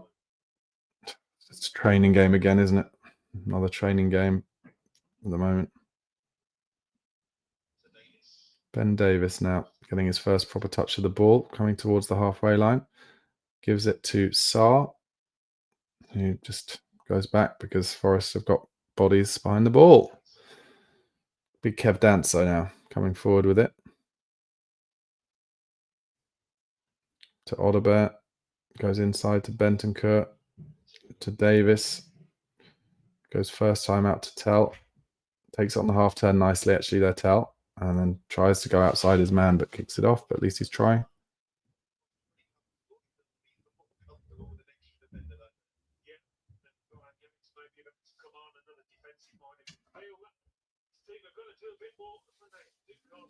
Forest bringing on Ryan Yates, another, as Alan Smith said, defensive-minded midfielder. So Forest just happy to basically shut up shop for the rest of the game now.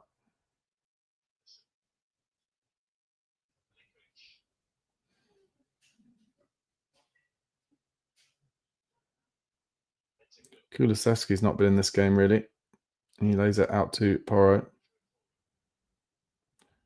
Gives it back to Decky. Oh, plays a nice ball in between the lines to Bentancur. Lays it out for Odobert. He's at the byline. He cuts it back. Wasn't a great cross, but it's cleared.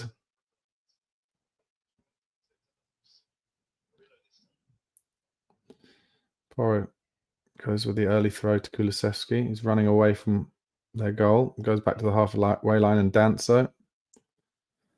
Finds Davis. Inside to Bentancur. Porro tries a dink ball into the box towards Kulusevski, who's out jumped, of course.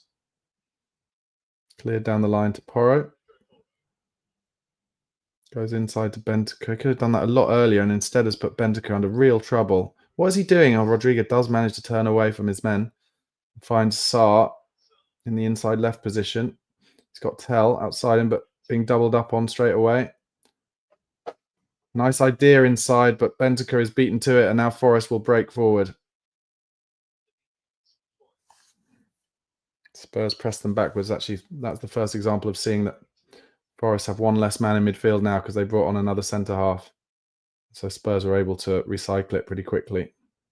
Porro in central midfield. He drives forward into a little gap. I don't mind that. Yeah, Alan Smith just saying there's so many red shirts for Spurs to try and break through. Not going to happen. Kevin Danso now breaking forward. Oh, good ball into Tell. Lovely first touch. It was Sarr, actually. But that was brilliant from Danso. If it had been Tell, that would have been better.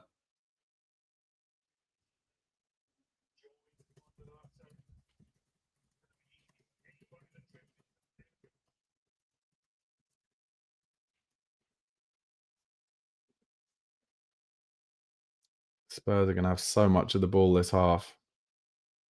But are we going to break them down? Probably not. I'd be getting mad. I mean, I would take Sarr off now and bring Madders on, assuming Madders is fit.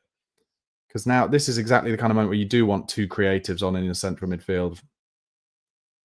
So I'd just have it. In fact, I'd take Bergvall off as well, and I'd have take Bentancur off as well. So maybe I'd have Bergvall, Madders, and Kulusevski down the middle, trying to make things happen. Then I'd bring Solanke on for Richarlison. Maybe he will do that at 60 minutes, but that's still in 9 minutes' time, unfortunately.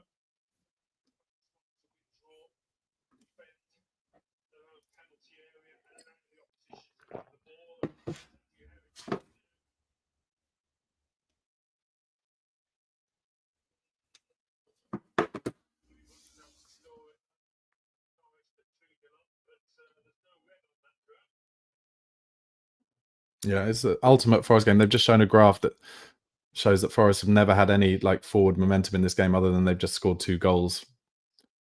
Pretty simply.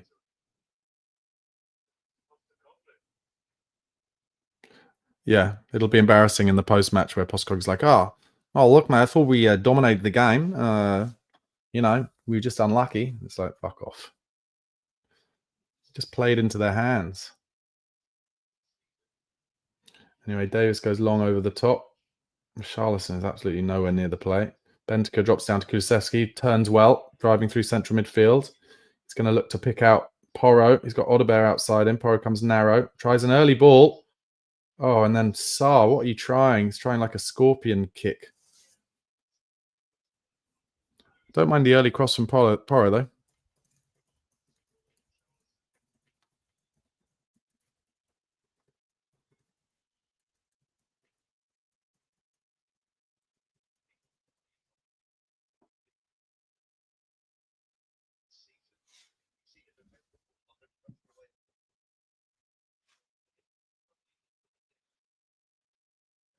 Sells time wasting. Now goes long up to Kevin Danso, who's out-muscled by Wood, and Porro clears it down the line. Richarlison being dealt with simply by Murillo. And Richarlison presses it all the way back to Sells. He goes long. Oh, God, this half is boring.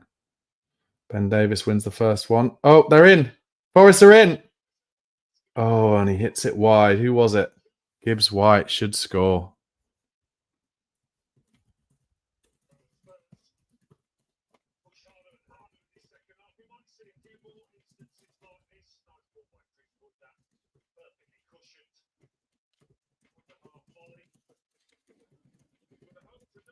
He hit it wide on the half volley from 18 yards on his left foot. He should have scored, really. Sarr, I don't know what he's doing there, but he's kicked the ball off the pitch.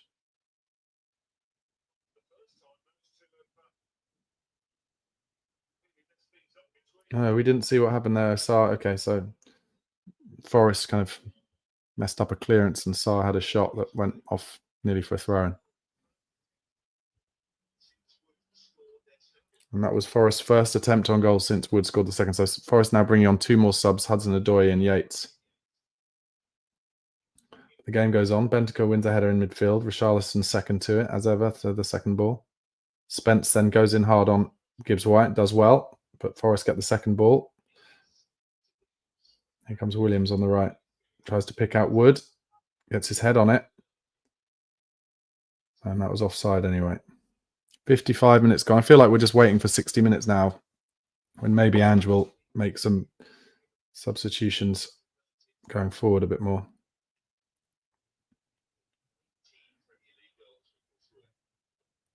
Davis to Danso. Porro running away from him.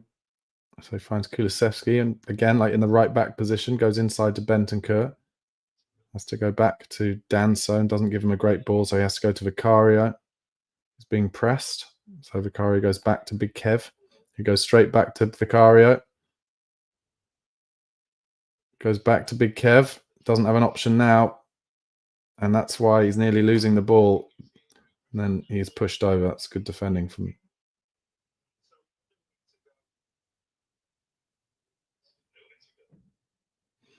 Danso goes early to Ben Davis. He goes to Spence. Going to need something from you, Jed, now to really take the game by the scruff of the neck because no one else is doing it. He goes backwards to Ben Davis. 2-0 down here, boys. I want to try and make anything happen. Why isn't Anne just bringing on some more creativity? Fuck it. Just fuck it.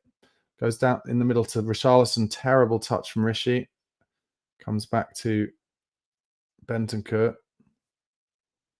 Goes wide to Odebear. Tries to flick it down the line, but it just goes off the pitch. Jesus Christ.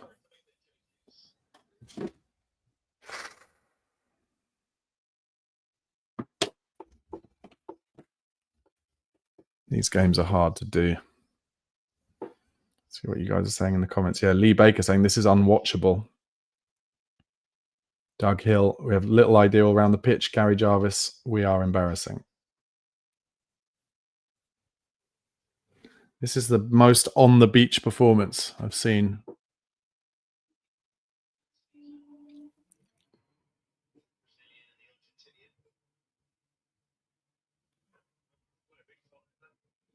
Danilo and Dominguez off.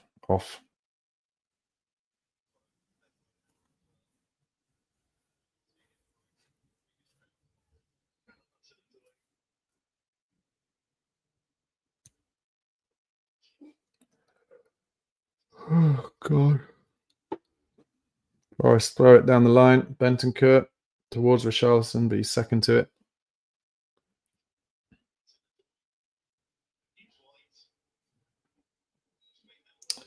Spence gives away a foul in midfield. Gibbs White dives on the floor.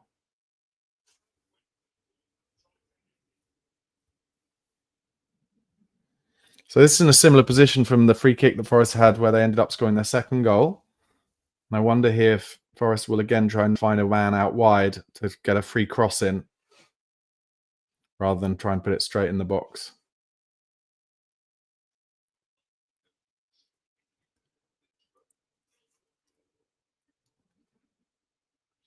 No, this time Murillo tries the dink straight into the box. Dancer, I think, wins it. And tries to win a second one as well. Sarr wins it and then gives a bit of a dodgy throw to Spence. And Sarr is fouled out wide. But who cares? Because it's in our own corner.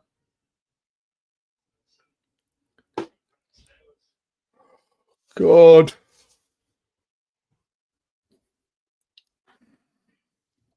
Danso gives it to Porro. Goes back to Danso, who's pressed. Goes back to Vicario. Why did he even start Van der Ven and Romero then? Oh dear. Bad pass to Spence.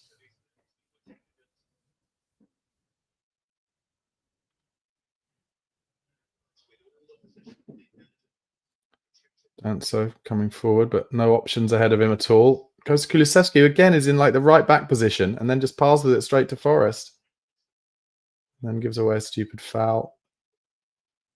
And Forest will take more time. And again, as I've mentioned, in every single game we've lost this season, just the opposition know how to make it bitty, make it scrappy, give us no rhythm, just like we did to Frankfurt. Oh,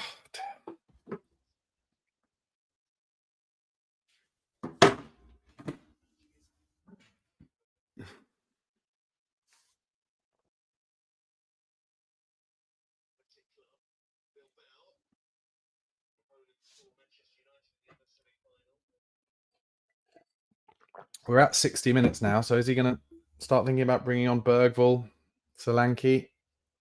Maybe there's no point. Is Mikey Moore even on the bench? I don't think Mikey Moore's on the bench, is he? Is he? Let's have a look. No, Moore's not on the bench. Davis tries a ball into Sarr in the box. He gets it down.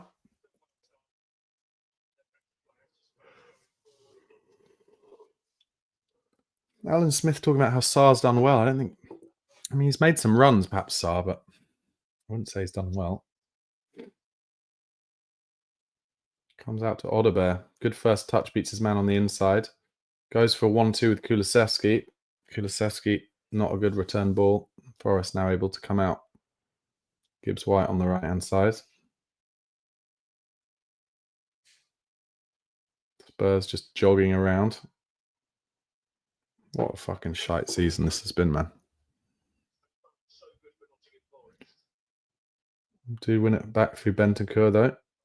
Another throw for Spurs. Goes back to Danso. Forest in their 5-4-1 formation. So Danso has to play it sideways to Bentancur.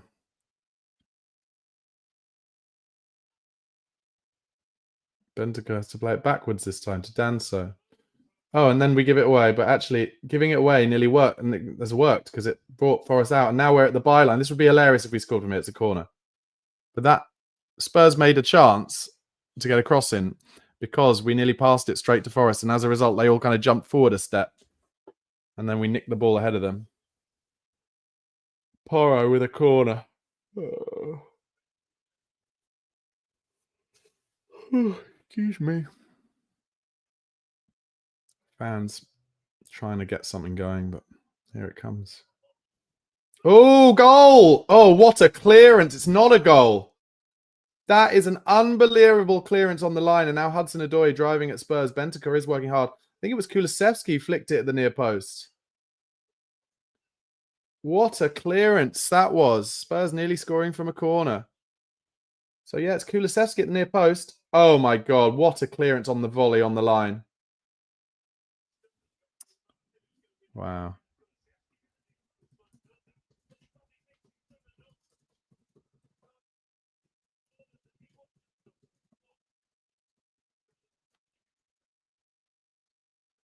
Toffolo.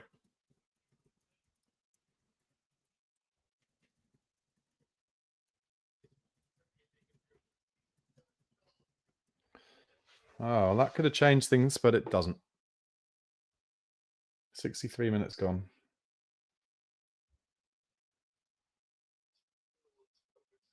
Spence in his own corner now, in a bit of a personal battle with Milenkovic, and gives the ball away.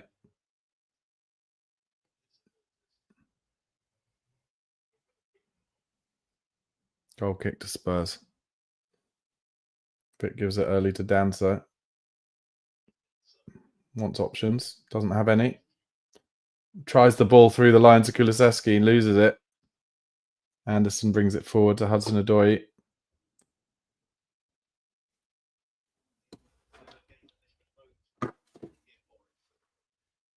Oh, God.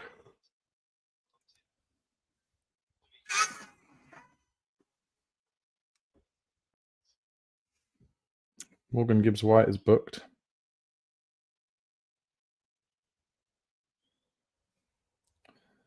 For a late tackle on Porro.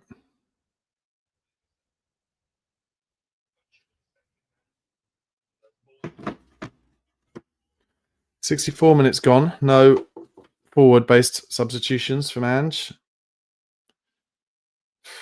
Whatever. Oh, Spurs give it away in midfield very simply. And now they have players rushing forward, Forest. Williams have got a chance to cross to the back post. Danso's in a good position, but they had 2 free at the back post there, Forest. And then Tell loses the ball to Yates.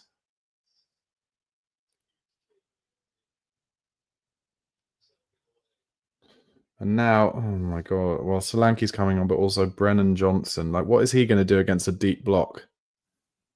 Fucking hell.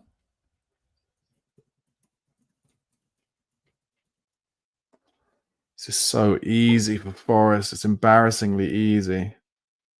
You'd be so pissed off if you were a Chelsea fan. At least there's that, I guess. Richarlison hasn't had a kick in this game. Forest are going to go up to 3rd after this.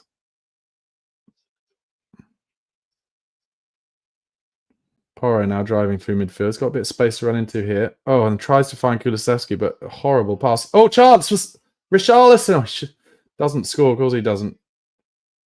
Tell you what, just a clearance fell into the...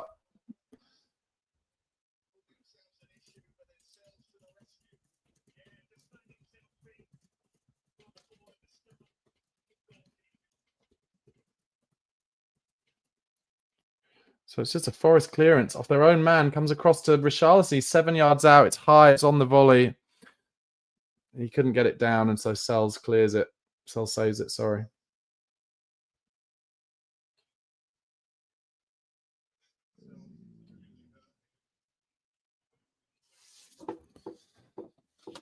Yeah, that's the only way Spurs are going to score some kind of bit of mad defending from Forest.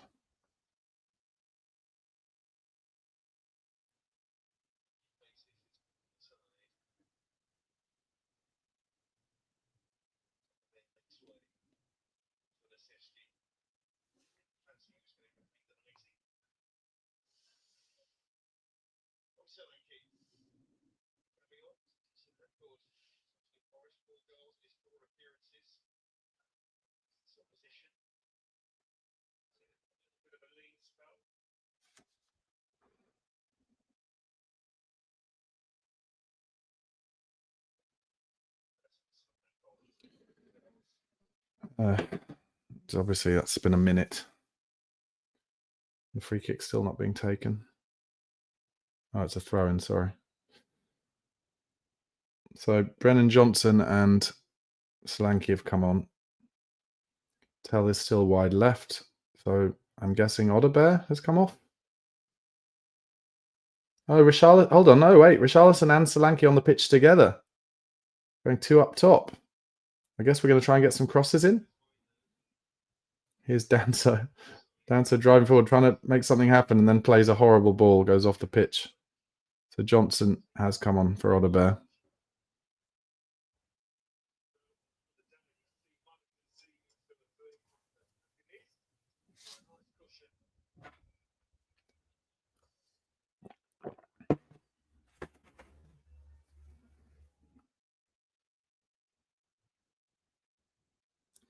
Bentancur wins a header. Richarlison trying to hold it up. Sarr helps him out. Sarr still on the pitch, loses it. Spence to Sarr. He's got no interest in bringing Madders or Bergvall, or no interest in some creativity from deep. Spence to Tell. Holds it up nicely. Comes inside. Only options are behind him. So finds Bentancur, who finds Danso. Goes out wide to Johnson. Finds Porro. Tries to beat his man. Oh, and then Johnson.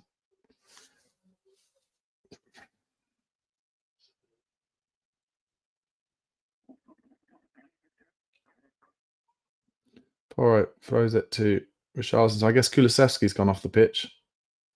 Porro to Johnson. Plays a horrible ball down the line. Oh, and Chris Wood has beaten Danso, but now he's tries to beat Ben Davis. And he kicks it off the pitch. See what you guys are saying in the comments. Jeff Summers, any chance Spurs passing to their own players?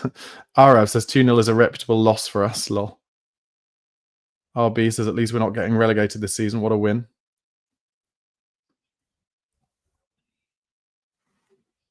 I think I said in my opening, I thought we were going to win tonight.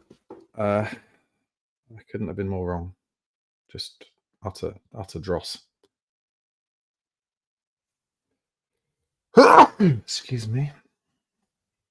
Even hay fever is more exciting than this game. As Solanke presses the keeper, he goes long. And Hudson-Odoi not even challenged.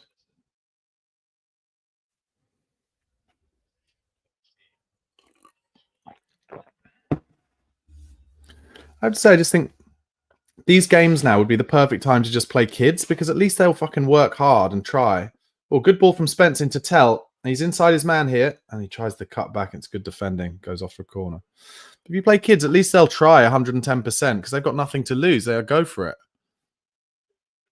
Great ball from Spence, this.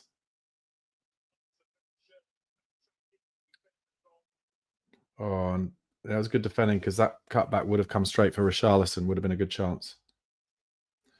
6th corner for Spurs. Tell is going to in-swing it.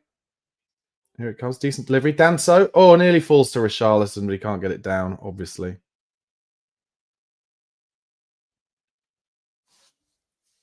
We're in the 71st minute, somehow.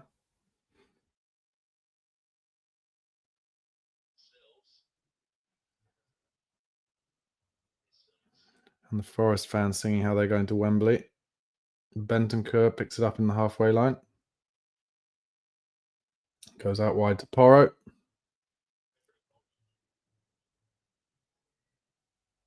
And he goes back to Danso.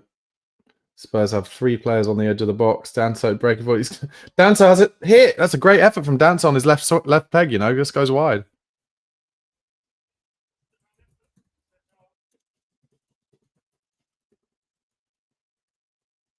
Tell you what, if that was inside the post, keeper's not getting it.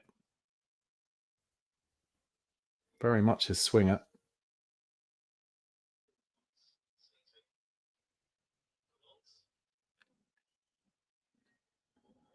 What a thoroughly boring second half this has been. Big long kick from Sells. Wood. Oh no, Bentancur gets up ahead of Danso. Solanke holds it up well and finds Johnson, who wins a foul. Poor old Brennan Johnson. Could be playing in the Champions League next year if he'd stayed at Forest.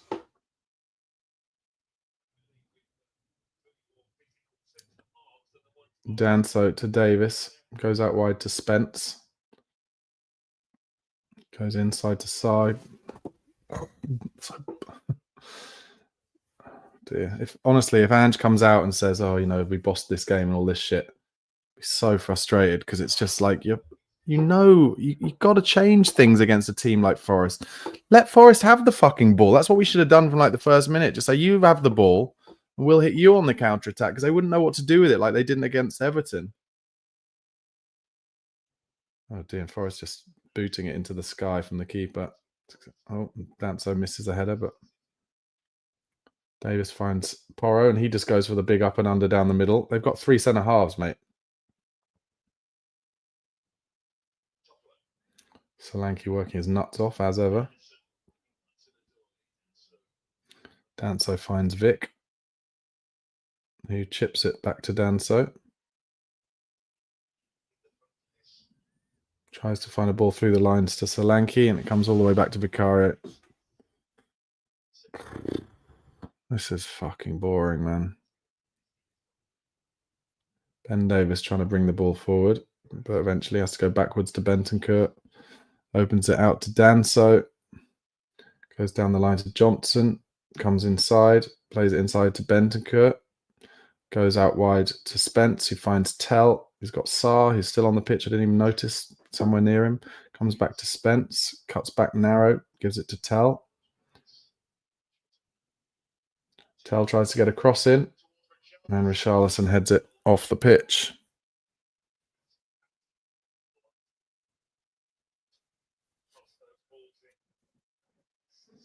A 1 year now coming on for Forest. See what people are saying on X.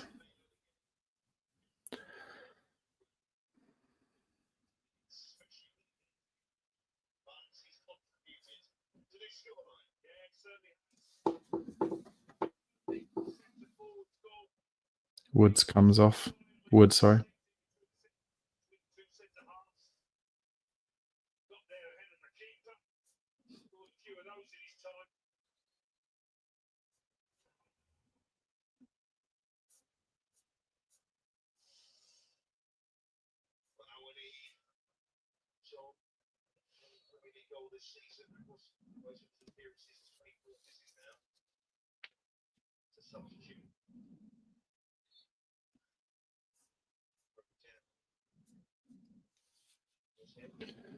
Just trying to find some interesting quotes on Twitter. Nothing. Poro got a bit of a facial injury. Looks all right. Davis plays it out wide to Spence. Oh, he nearly lets the ball go off the pitch there, Spence. But he goes down the line instead. Good lad. Does well to beat Morgan Gibbs-White. Can you get a good cross in here, Spence? Too deep off the pitch. Johnson tries to keep it on, but can't.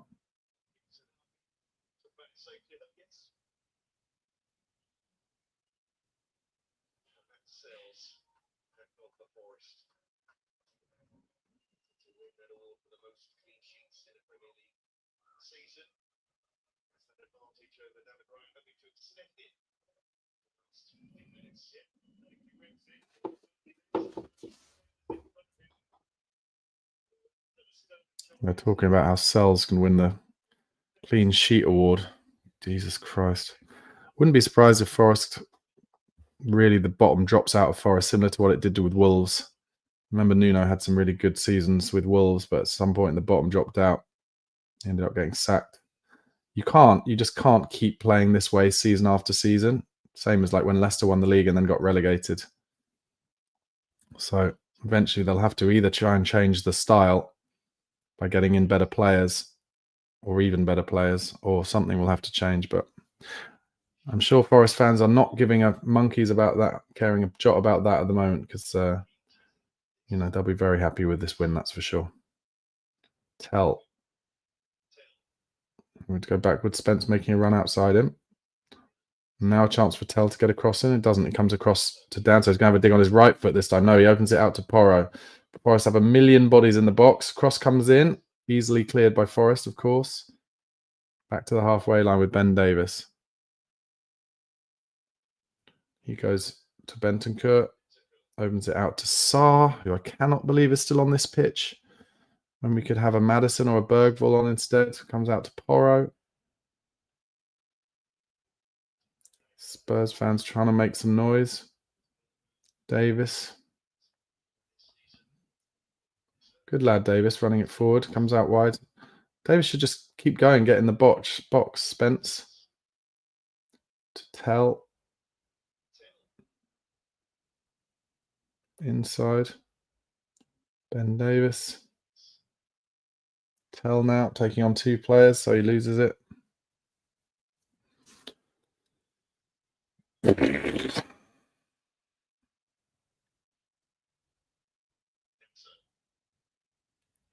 Dancer trying to bring the ball forward. Out to Johnson. Cuts onto his right foot, loses the ball. Hudson-Odoi drives forward. Hudson-Odoi beats 2 Spurs players. And actually, Sarr blocks the pass, but the difference in about 30 seconds there between Brennan Johnson and Callum Hudson-Odoi, Jesus, so noticeable.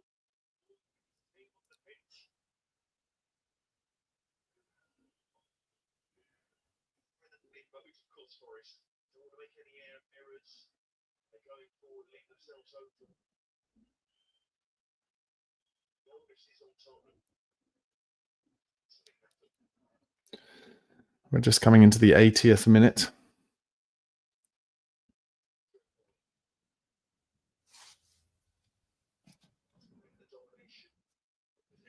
Ben Davies out to Jed Spence. Jed Spence tries and plays it inside. Good touch from Solanke to Sarr. Comes backwards again, though, to Porro. Porro tries an early cross. Chance for Rishi. Great save. Bottom right from Sells, to be fair.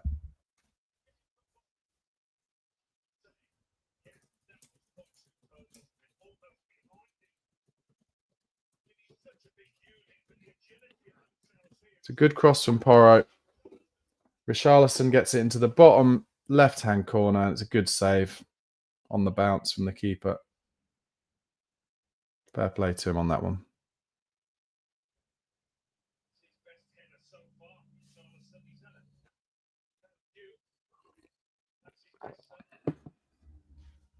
Oh, Bergvall's come on. Yay.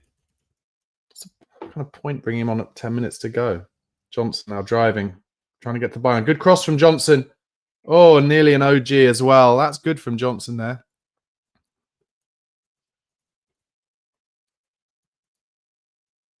Really good cross from Johnson in between the keeper.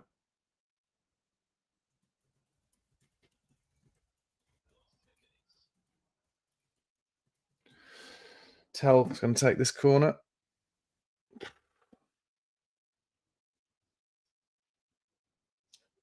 Cleared at the near post. Bergvall's first touch will be a dummy header. Then he nearly slips over, but he gets it back to Spence. And Spence plays a long diag to Porro, who does really well. Chance for a cross from Pedro. Cleared. Comes now to Johnson. Good header backwards from Johnson to Ben Davies, who volleys it back towards the box, but it's easily cleared by Forest. Bergvall up for that header.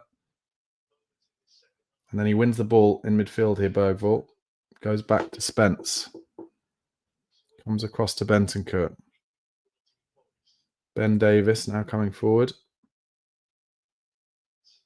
Good ball into Johnson, who's got a bit of space again. Gives it to Ben Davies, who's getting it to the byline. Tries the right-footed cross. Solanke. That should be a corner. And is.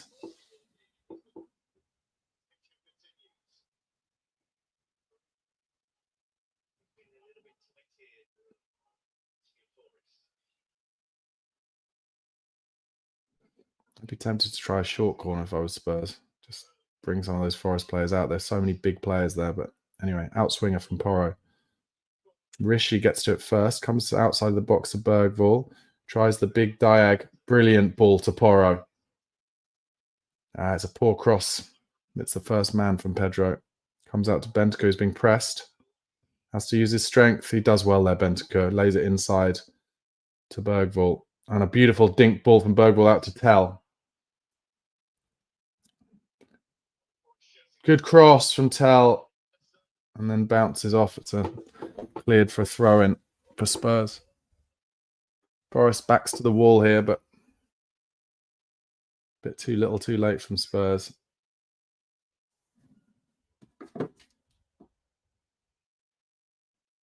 Murillo goes down.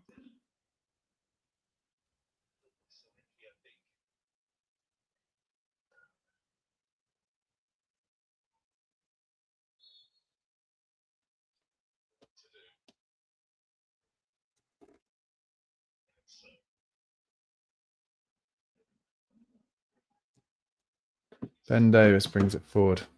Good lad, driving into space. Gets a chance to cross. Not a bad pick out. To the back, comes out to Porro. He now tries a cross. Cleared at the front post. Chance of Spence on his left foot. Shanks it wide.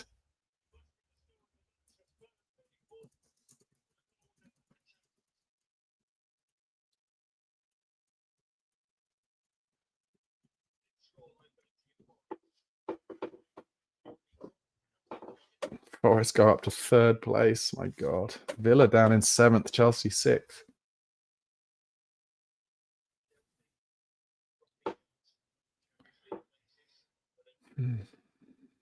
And it's City versus Villa tomorrow night. Wow, that's a big one at the Etihad. So Villa, who are in 7th, I think they'll probably lose that.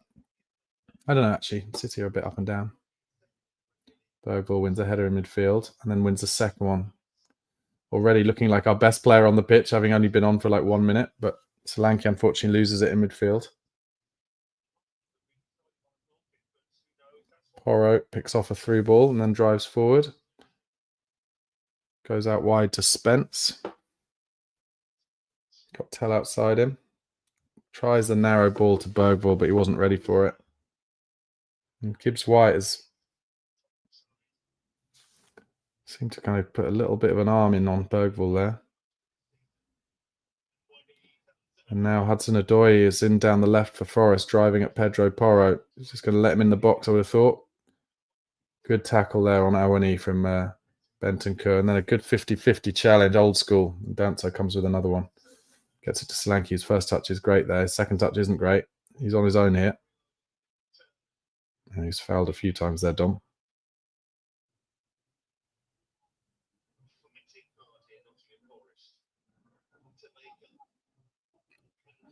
I can see why Everton beat Forest, because it would have just been a really scrappy affair. Everton wouldn't have given up any easy chances whatsoever and then nicked one at the end. Spurs choose to give up lots of easy chances by not blocking crosses. So 85 minutes gone. Good ball inside. Bentancur goes inside again to Solanke, who's in the box now. Tries to cut it back. Blocked easily by Forest. Now Danso on the halfway line has to dink it over to Porro. Good ball on the first time volley to Ben Davis. Goes inside to Bentancur. Spurs playing at half pace here. Even time for Bentancur to just roll his foot over the ball, the Mella style. Cuts back in narrow. Then eventually does go out wide to Porro, who tries the early cross. Richarlison has scored. And those crosses have been working. It's a good header from Richarlison. Sells can't get to that one.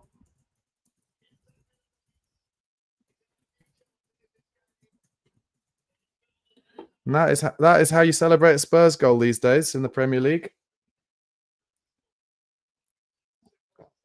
It's a great cross from Porro. With one touch out of his feet. Richarlison took up a good position. It's a great header into the far corner. But unfortunately, we're in the 86th minute now, so it probably won't mean shit.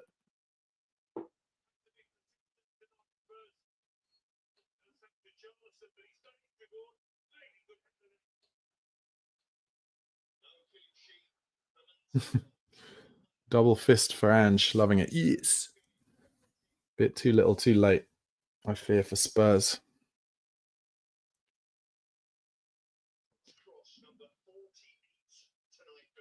Tottenham's 48th cross of the night.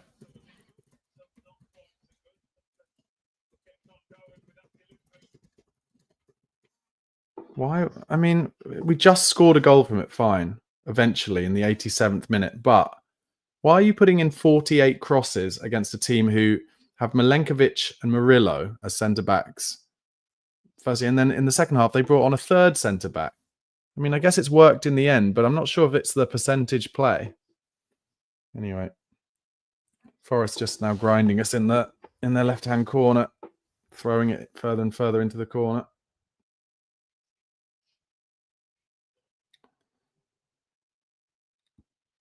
Just wasting time for us now, as you'd expect.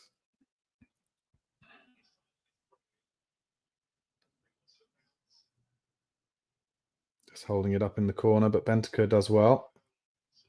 Good ball inside to Bergvall. He's got to get there first. Oh, and he's fouled. That's good from Bergvall. He's then fouled and then stamped on. Yellow carded. Bergvall did well there. He would have been through. in central midfield anyway. Oh, he's then kneed in the face as well. Bergvall.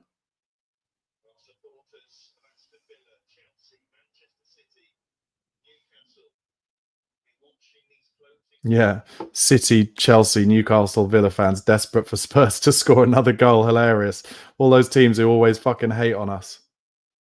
Danso to Ben Davis to Bentancur to Danso to Porro. 89th minute to Ben Davis. Tell has a chance to get it on his right foot and cross here. He's going to as well. It's more of a shot come cross. Blocked, and then Ben Davis tries one from 45 yards.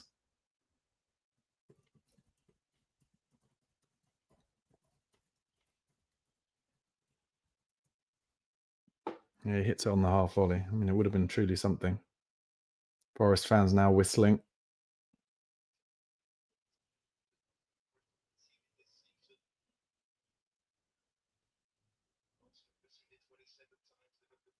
Sel's just wasting so much time. How he hasn't been booked, I do not know.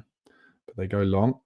10 seconds left of the 90. Danso wins the first header. Richarlison fighting, but Murillo's just going to clear it into the corner. Good win from Porro. Good first touch from Bentancur, who's fouled, but not given. And they play one over the top. 5 minutes added time. Fans like the sound of that. Ben Davis. Go on, Ben. Yeah, keep driving into the space. Gives it to Bergvall. Gives it back to Bentancur. Goes to Porro. Bentancur working outside him. So Porro goes for an earlier cross here. Richarlison working at the back post. He can't get it down, unfortunately. But then he wins the ball. What has been given there? A foul against Richarlison somehow? I don't think so. No, Milenkovic has gone down with cramp in his own box, and the refs stopped play somehow.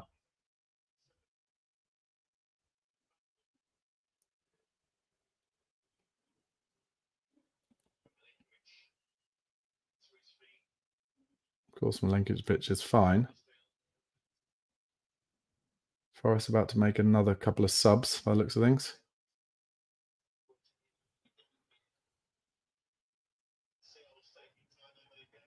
Sells is finally booked for time wasting, and now the subs will happen.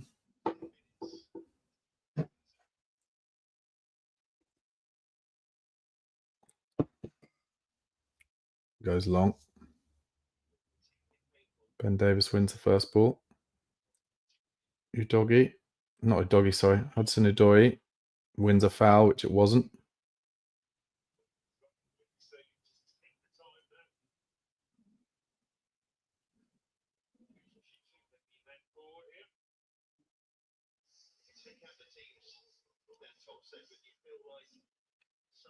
Forest now doing substitutions, but I think they're thinking of making 2 substitutions, but not at the same time. Try and slow it down even more.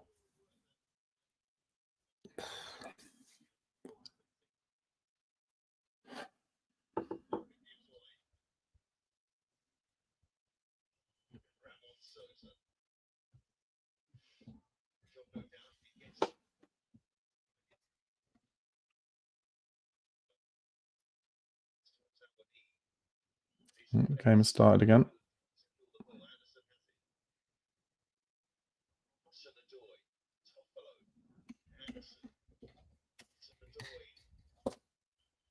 Hudson-Odoi has the ball. Spurs. Oh, ball comes over, but Vicario wins it.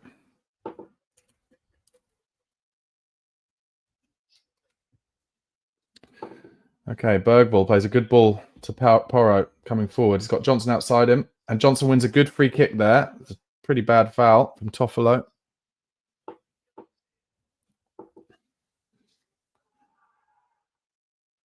Richarlison.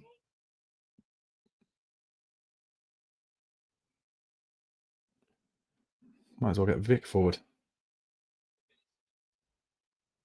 Yeah, pretty bad foul on Brennan Johnson.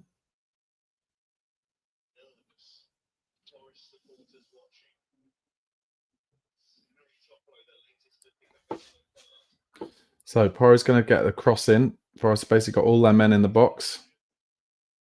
Forest fans look worried. He should have at least another added minute after the 5.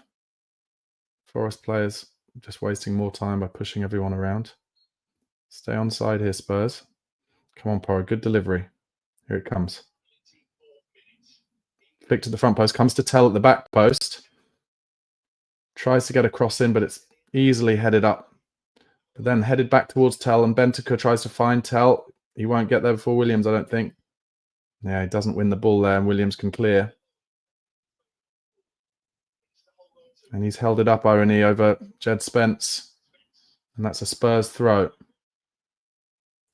Should be a minute left, I reckon. Comes to Kevin Dancer, gets it out of his feet, coming towards the halfway line. Needs an option here, Kev. Oh, it's actually a beautiful ball to Pedro Porro, who was fouled.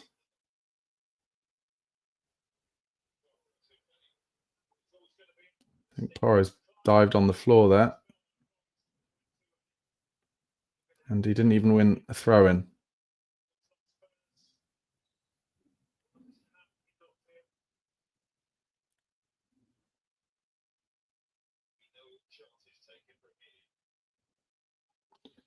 Forest just throwing it long down the line. Bentancur wins the first one. Forest clear the next one over the top of Spurs. And Forest are in, so they're just going to run it to the corner, surely.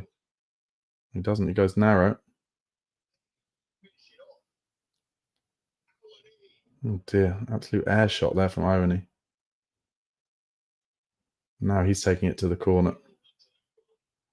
Oh, and the linesman falls for it. It's given a free kick. The Spurs haven't deserved shit from this.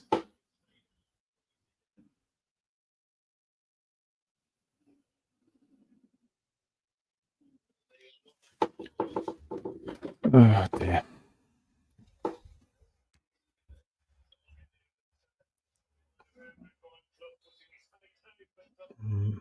Forest just keeping this in the corner.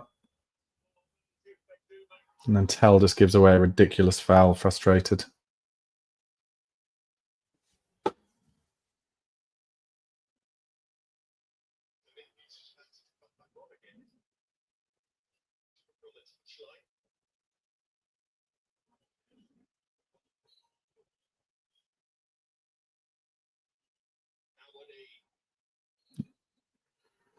That is the end of the game.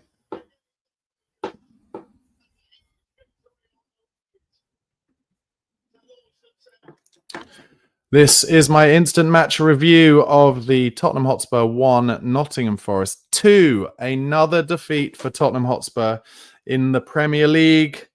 And, I mean, again, I think you can say a lot based on how you celebrate when you score a goal. And Richarlison scored a goal with about, 7-8 minutes to go today. And I didn't even bat an eyelid.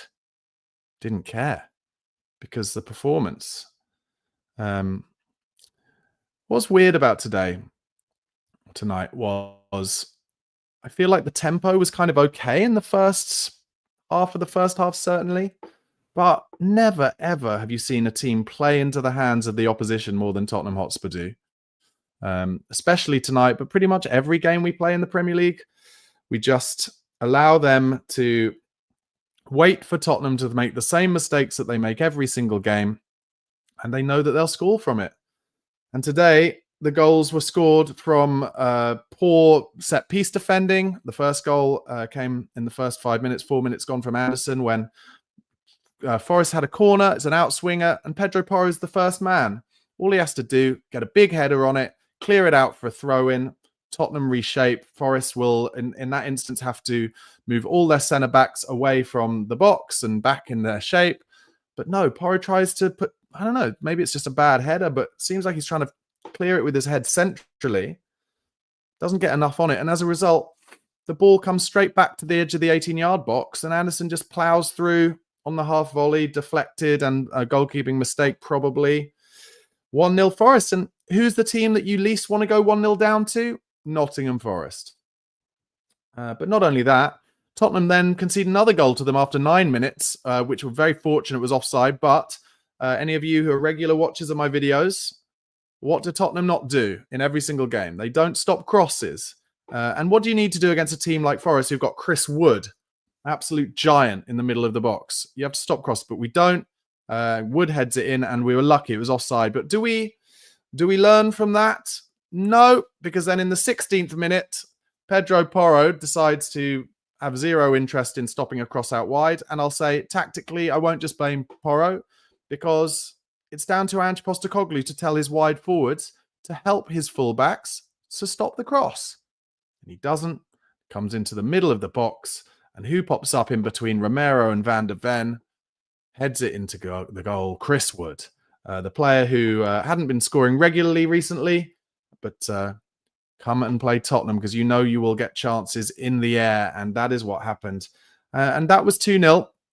And sure, all the stats will say Tottenham had more possession. Tottenham had more shots. Tottenham had more chances. Tottenham had more crosses. And they did, like I said, score that goal with 7 or 8 minutes to go, or 6 or 7 minutes to go from Richarlison. But that, I think, was the 48th cross that Tottenham had put in the box against a team who have Murillo and Milenkovic as centre-backs. And then at the beginning of the second half, they brought on another centre-half. So why are you putting so many crosses in? You have to do something different. And I'm surprised today. He started with Kulusevski in the kind of 8-10 role. Didn't do a great deal, to say the least. Didn't look comfortable. Maybe he's just not match fit, and that's fair enough. He's been out for a long time. But this game was calling out, especially in the second half, but really from as soon as we went 2-0 down, calling out for us one of those situations where he tries to put two creatives in central midfield and plays Kulusevski with Maddison like he did at the beginning of the season against low block teams. But he didn't. And maybe Maddison hasn't really recovered from that injury against Frankfurt because he didn't get any minutes. But then Ange could have brought on Bergvall for more creativity early in the second half, but he didn't. He waited till 80 minutes. So listen, no surprise, to say that Ange is putting all his eggs in the basket of the Europa League would be the mega understatement to end mega understatements. And the reality is, and I said it all through the watch along, Tottenham are as on the beach a team in the Premier League as I've ever seen a team be on the beach in the Premier League. They're 25% off it, second to every 50-50, second to every second ball. And Forest, who are now up to third in the league, a team like Nottingham Forest, of course they wanted it more. The fans were more up for it, making more of a noise. So it was always likely we were going to lose. But it's just the inevitability of the way we lose each time and the goals we concede each time. And I'm a broken record. I know I am. I've been saying it all season. And yeah, look, I'm super glad that we played different against Frankfurt last Thursday night. Super glad we showed that plan B. But look, Everton played Forest last in the league and they let Forest have the ball the whole game. They said, all right, you have to come and do something different. And we will block and we will scrap. And Ange should have said that to the boys today. I'm sorry, he should have said, play Jose ball and just say, Forest, you can have the ball. We're going to just concentrate on blocking crosses so you don't get any free crosses into the box, not giving away silly set pieces and never letting you hit us on the break. But Ange won't do that. And I don't know, maybe I'm just saying that because we lost and I wouldn't have liked it. If that had happened, it would have been 0-0 or something. But it's just like I said, the inevitability, and I'm sorry also, it was just so boring. Oh my God, it was so boring. For those of you watching my watch along on Chris Cowling's channel, I was yawning in that second half. It was dross again. So boring. And people get in the comments and say, oh, you'll be Ange out now and you're Ange in after Frankfurt. I've never said that. I've never said I'm Ange in or Ange out.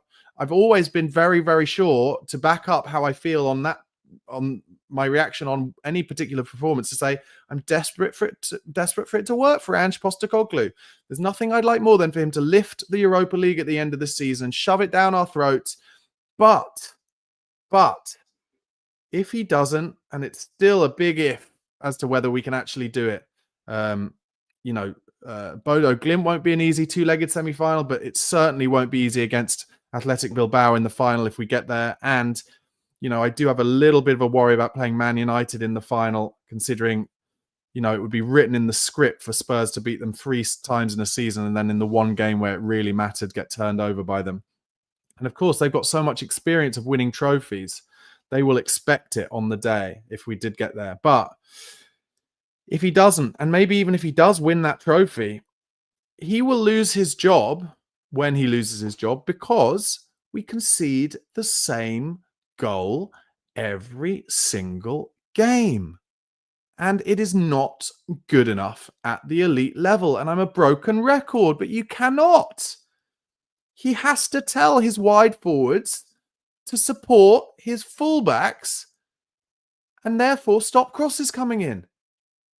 I can't bang on about it anymore because I just have so many times this season. That is why he will end up losing his job. It's no good talking about how exciting Ange Ball is when it's so easy for opposition analysts to say to the team, just do this and you will win the game. Individual player performances, Vicario, 5. People will hold him responsible for both those goals. Porro, 6. Did okay. Actually, no. I'm sorry, I have to give Porro 5 as well, because responsible arguably for both goals as well. Romero and Van de Ven, some argument as to why he played Van de Ven. I mean, he did take him off at half-time, but we're 2-0 down at that point. You're like, oh, you're taking off your 2 ball-playing centre-backs. I mean, there was no chance of us winning from there. Van de Ven, I guess I'll give a 6. Romero a 6. Spence a 6. Bentancur a 6. Kulusevski a 5. Sarr. I think Alan Smith on CoCom said he thought he played well. I didn't think. I think he made some runs. He tried, but I'll give him a 6. Now, Tell and Odebear in the first half especially did try a lot of things. So I'm going to give them both 6.5 each. Richarlison got a goal in the end. That takes him up to a 6 because I thought he was poor before then. Listen, I have to say I found it incredibly hard to try and find 10 minutes out of this post-match review, and I'm struggling to get there. I'm on about 9. And it is a worry as to where we're going to get points in the Premier League in the rest of these games. We're going to come 17th, guys. Man United lost at home to Wolves, and I said, oh, you know, Spurs a chance to get up to the heady heights of 13th if we win tonight. Nah, they were 25% off it. They're on the beach, and teams will take advantage of it. They will take advantage of it. Liverpool, we've got Liverpool at Anfield on Sunday. Jesus Christ. Oh, my God. So, yeah, I think we're going to come 17th, guys. But it's all about the Europa League and keeping those players match fit. And that's probably why he played Van de Ven and Romero, I guess. And if they weren't injured, if they didn't come off with any injuries, then I guess you say probably worth it. But he is, you know, it's a lot of pressure again. Bodo Glimt are a good side, especially at home. And if we get beaten in that first leg against Bodo Glimt on May the 1st at home, and then have to go to Bodo and get something on their plastic pitch, Ange, man, look, any goodwill, you know, and he's running on empty on the goodwill, but he is in that semi-final, but any of it will fall through the bottom, and he will, yeah, criticised, wouldn't even cover it. Anyway, guys, thanks for watching that post-match review. Please do give the video a like. Press subscribe if you haven't already. And, yeah, another defeat in the Premier League. Laughing stock of a club. But it's all about the Europa League. Come on, you Spurs.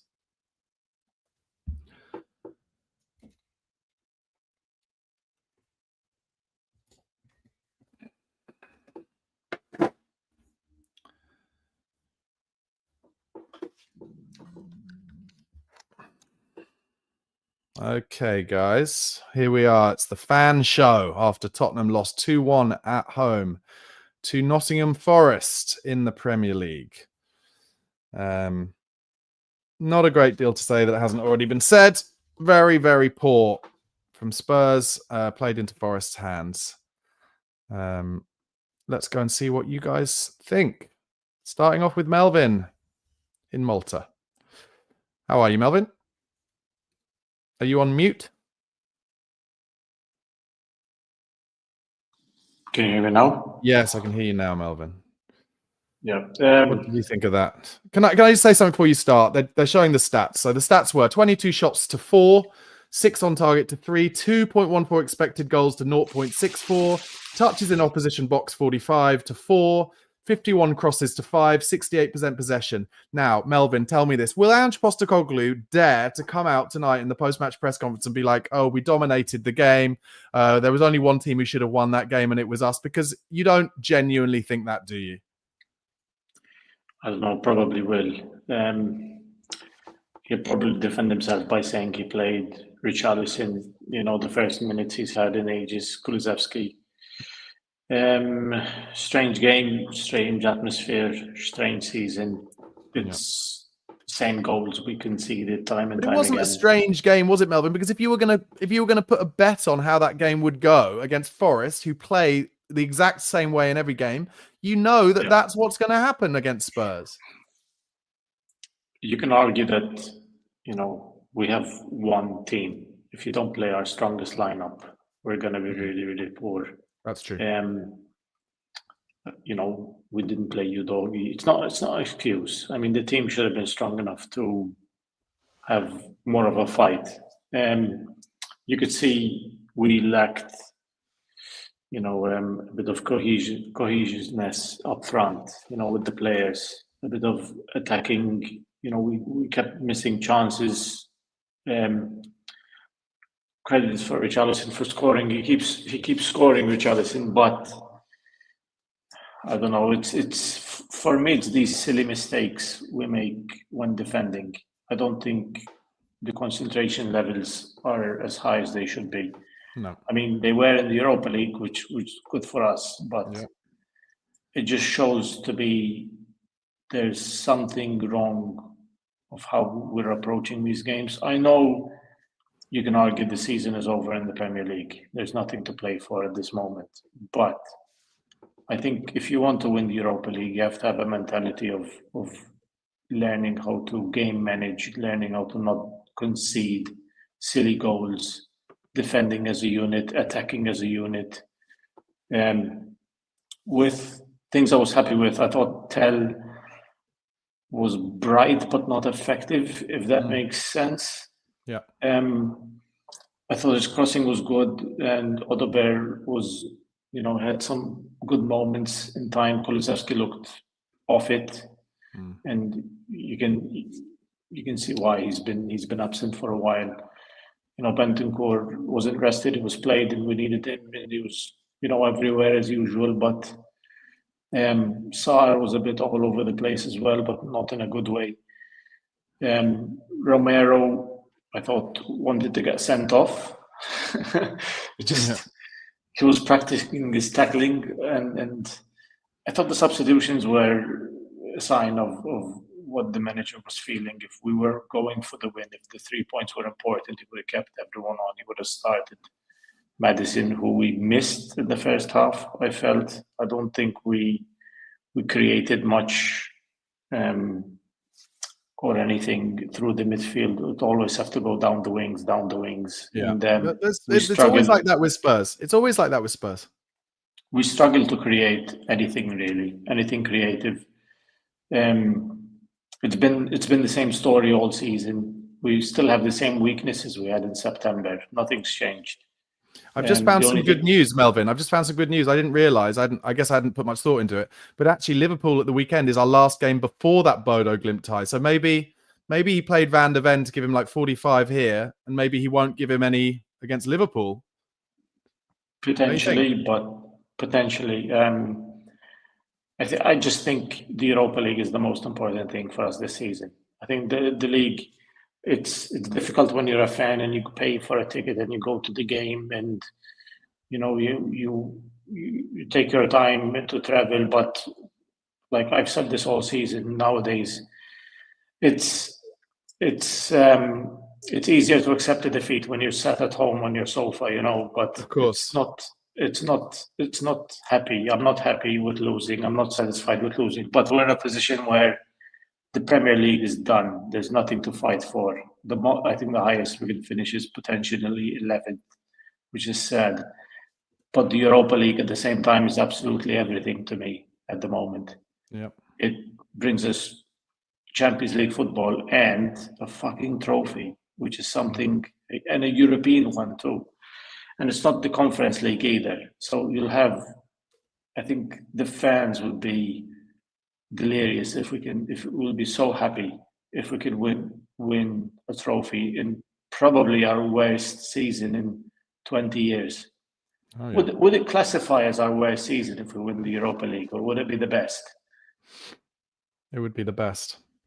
Because we said for so long we would take finishing 15th if we won a trophy, and there's a real possibility it might happen. So, you know, for me, as long as there's no injuries, Postecoglou gave minutes to players that needed it.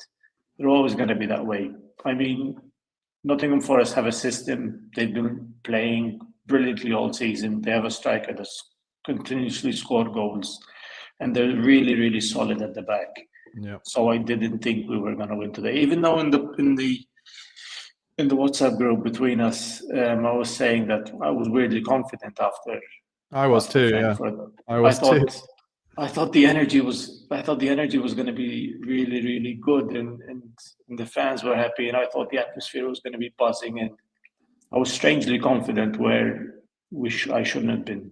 I actually think Forest might have been one of the worst teams to play at this point, because it's like, yeah, have the ball, do whatever you want, but also we're just going to get our head on everything, and eventually, well, I say eventually, they scored 3 times in the first 16 minutes, but they just knew that they would score a goal and then they wouldn't concede, really. I mean, we did score that goal, but I never ever felt like, you know, they were talking on the commentary like, oh, Spurs made loads of chances. I never felt like we made really good chances. We didn't get in behind them. We never got in behind them. It's a very strange tactic that opposition teams tend to do, is give us the ball, and they'll make enough mistakes where the opposition team will have enough chances to bury them, and that's what happened. And one thing that I liked was in the first half, Odebear went both ways to beat his man on different occasions, and that's something we don't see enough. We need more players who, when we come up against these deep block teams, can do things that that the opposition are not expecting. But other than that, it's very one-dimensional from Spurs, I think. Very one-dimensional. Barnaby, you're a goalkeeper, right? Do you blame Vicario for the first goal? I think I'd ask whether he blames himself. I'd be interested by that. I think, listen, I blame Porro mainly for the first goal. I think he's just got to head it where it came from. I've said it time and time again. Then it comes through bodies. It gets a deflection, but it's the bounce kind of 4 yards in front of him that kills him, and the fact that he's already down. I mean, I think he will probably blame himself a little bit, but also if he did save it, Jamie Carragher might not realize that, but it would be an unbelievable save. I think it was harsh to call it a Vicario mistake. I know it goes through him, but it gets deflected in the last moment. It's Porro's mistake as far as I'm concerned, because the one thing you cannot do if the ball comes to you there is head it straight back into a position where they can have a free shot, especially through bodies when it can get deflected. But also, here's a point for me, is like, we don't make any chances like that ourselves. We don't get many shots from 18 yards where we can pile it through bodies, and we don't get many deflected goals. When was the last time we scored a deflected goal? I can't think of it. We just don't have that many long shots. Bergvall against Frankfurt in the first leg, I guess. But most of our kind of shots from distance are mainly around like just inside the box, if it's Sonny or Tell trying to bend it into the far corner or whatever. I don't know. I just think Spurs are easy to play against, basically. Yeah, it's been the same story all season. They're just showing the second goal. I mean, the second goal really sums it up, because they're like, we're not going to put it in the box first. We're going to get out wide, closer. And then he just takes one touch out of his feet. Porro kind of dangles a leg. And it's like, we've actually got 5 big players. So it's Richarlison, Romero, Van de Ven, Bentancur, and Spence, all within 2 yards of Chris Wood. And then you've got the keeper coming out as well. And none of them get anywhere near him. What's disappointing today is that we could have got some momentum, you know, for the next game, and even for the Europa League, a bit more confidence within the team. Yeah. And I know Forest was a difficult game, but it's frustrating and a bit annoying that how we approached it, I think. It's very, very poor. Getting a few comments about that. They cut, didn't they, in the first half to Maddison and Johnson laughing on the sidelines. Is that just a bit of unfortunate timing, or do you think they should be making sure they don't laugh just in case they get caught on camera? I don't know. I think players sometimes are a bit too comfortable with, with each other, the situation where they're at home, and maybe they should show a bit more professional, be more professional at times, but at the same time, they probably have the cameras on them 24/7 and when they walk in the stadium. So it's probably taken out of context. They're footballers, they're friends after all as well. One thing I should say, you've got to give some credit for that clearance off the line from Toffolo. That was absolutely incredible. That might have changed things a little bit. But anyway, listen, Melvin, thanks so much for being part of the show as ever. Liverpool away on Sunday. Look forward to talking to you after that. See you, mate. See you. See you, mate. Bye-bye. Okay, next up, we're going to Canada and Colin. Colin, how are you, my man? Only slightly better than you. I mean, what is there? What have you got to add after that very inevitable performance and result, as far as I'm concerned? Yeah, I mean, probably not a lot other than terrible start, and then I would actually say that considering the way we played in the Premier League in the last couple of months, that the first half from about the 20th minute onward wasn't terrible. I mean, no. I would agree with you; they weren't quality chances, but we were getting balls into the box, and we were generating chances at some level. So I was sort of happy about that. I thought there was some tempo. There was some tempo to it. Yes, and I thought that maybe that was a hangover from the success we had in the second leg of the Europa. But I was thinking about that too, and it's kind of funny that in a way. No, I don't want to take away from that, but I was thinking that the performance in the Europa wasn't spectacular. We got the job done, and obviously, if you're a fan, that's incredible. But yeah, I thought in the first half we were okay. But you talked about being bored in the second half, and it's not impossible that somebody would have fallen asleep for part of the second half, not mentioning any names, but what, you? Well, I guess we better keep talking about the first half then. Yeah, let's go back to the first half. I mean, no, I think that, listen, I think good, why not? If I could have done, I would have fallen asleep as well. Honestly, I do. Yeah, I felt for you. But let's talk about this. In reality, Spurs have got 5 games left. What chances of us getting any points whatsoever in the Premier League? And in which case, what is the point of any of us watching them? It's just a really bizarre situation to be in, don't you think? I mean, we've got the situation where in the semis can you ever remember anybody in the semifinals of a major competition like that was so low in the league? I mean, I know that and Manchester United. Yeah, I was going to say United, but it's almost a weird, anomalous situation. And you're right. I mean, really, God bless you for the game coming up against Liverpool. I don't know. You should get danger pay or something, because I don't know what you're going to do. Dylan Pert Smith in the comments says Fulham in the Europa League final. Do you remember they got to the Europa League final under Roy Hodgson? Dylan, let us know. Did they basically just give up the Premier League that year as well? That's right. Yeah, I guess it can happen. Look, once again, I'll say it. If he manages to lift that trophy, then it will be the best season of ours for a long time. And Dylan also has added Wigan winning the FA Cup and playing Europa in the Championship. Dylan is on it. Wow, impressive. Yeah, really on it. Did they actually play Europa League while in the Championship that year? Christ. Wow. Wigan did. Oh, wow, that's pretty cool. The problem is, experience tells me that are Tottenham actually going to win this Europa League? Even if they get past Bodo Glimt, losing to Bodo Glimt in a 2-legged semi is where, the memes come in. Do you know what I mean? That's the meme likelihood. But even if we did get through them, do I see us beating Bilbao or Man United in that final when we really need to? My experience, unfortunately, says no. But as much as I would love it to be yes, I think if we won today, the perspective on Bodo Glimt would be so much different. But now when you look at that squad, I mean, I think it's almost, I think it's like 90% Norwegian players. That's not a bad thing necessarily, but it does seem that we could be potentially really ripe to have a really lackluster performance against that team and go out.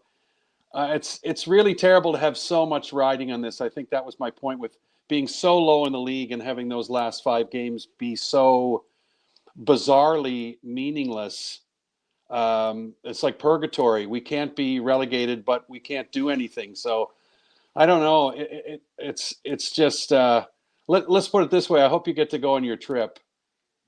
Yeah, I hope I get to go on my trip as well. Yeah, yeah. I'm pretty desperate for it as well. Listen, look, I didn't really. I guess I hadn't thought about it, but like I said before, actually, it is only the Liverpool game before that first leg, so maybe him playing Van de Ven for 45 minutes or whatever today made sense, and then either play him 45 again on the weekend or not play him at all on the weekend. But you just got to hope. I just got to hope that against Bodo Glimt, when Bodo Glimt inevitably, when they get the ball, play it out wide and just try and get crosses in, Spurs are just so much more on it that they're looking to block those crosses and mark the men better because that's the way they'll score that, and maybe a counter attack or from a set piece. Like, we know it.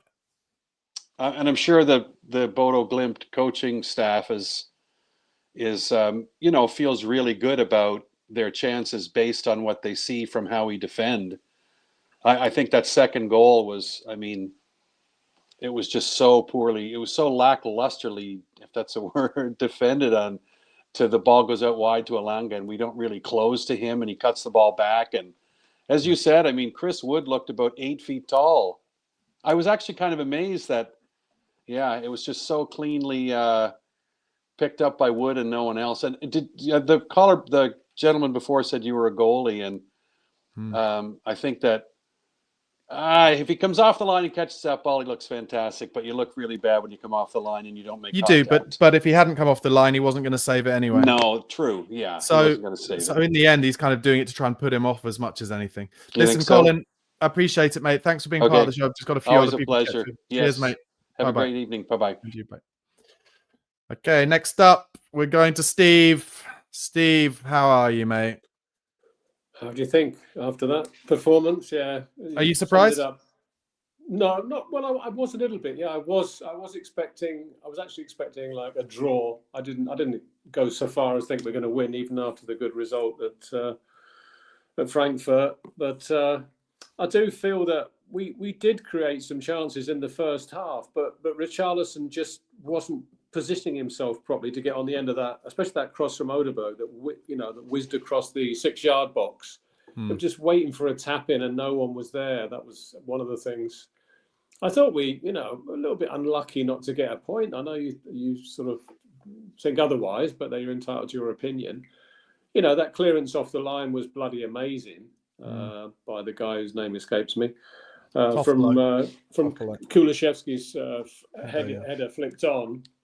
And he made a very good save, the keeper, from an earlier Richarlison header, and then he finally got on the score sheet, Richie. But he could have had 2 or 3, really, in my opinion, if his positional play had been better. But overall, it was a bit of a.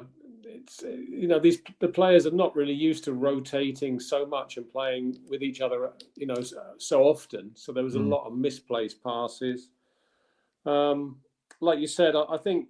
The main reason that he played who he played earlier on, i.e. Romero and Mickey van der Ven, was to get some more minutes into both of them and playing together at the back. Although they completely lost Chris Woods. So for that header, it was very bitty. Kulishevsky looked right off the pace, didn't he? Didn't really do anything. He was giving the ball away far too often, as were a lot of our players. Disappointed with Vicario for. If he's, I'm sorry, but if a keeper's going to come for a cross, he's got to make it. I don't understand that really, but I thought we deserved a draw, Marcel. Yeah. But I think it's one thing. This and look, it's absolutely right that we're able to disagree and whatever. But I do personally think it's one thing where because of the chances you've had. You look at it and you're like, we had those the one cleared off the line and you know, a couple of other chances or whatever. But in terms of the game state, I just think for me, at no point did it look like we were really willing to put our bodies on the line in the way that would force us to.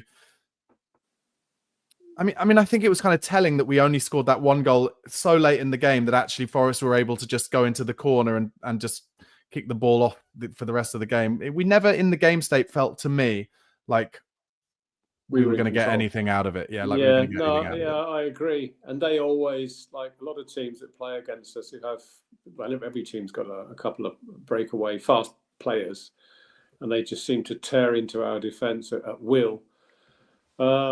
I mean, I also just on the flip of that, I also don't think, you know, after they scored their second goal, I don't think they looked like they were going to score again either.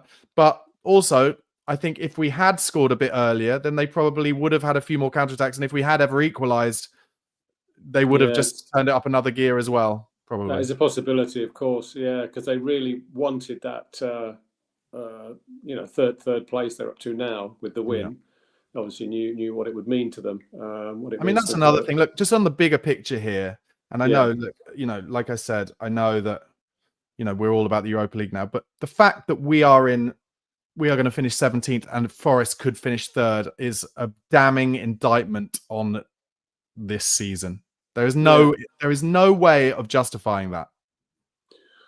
No, I suppose not. Just some quotes from Ange here. I don't think motivation is an issue. It's a lack of focus and concentration. It's a constant with us. I mean, that I think is true, and I think that for me is the epitome of what happens when you're on the beach, when you're not as bothered about this match as the opposition are, because there's more in it for them. That's what's been happening for months.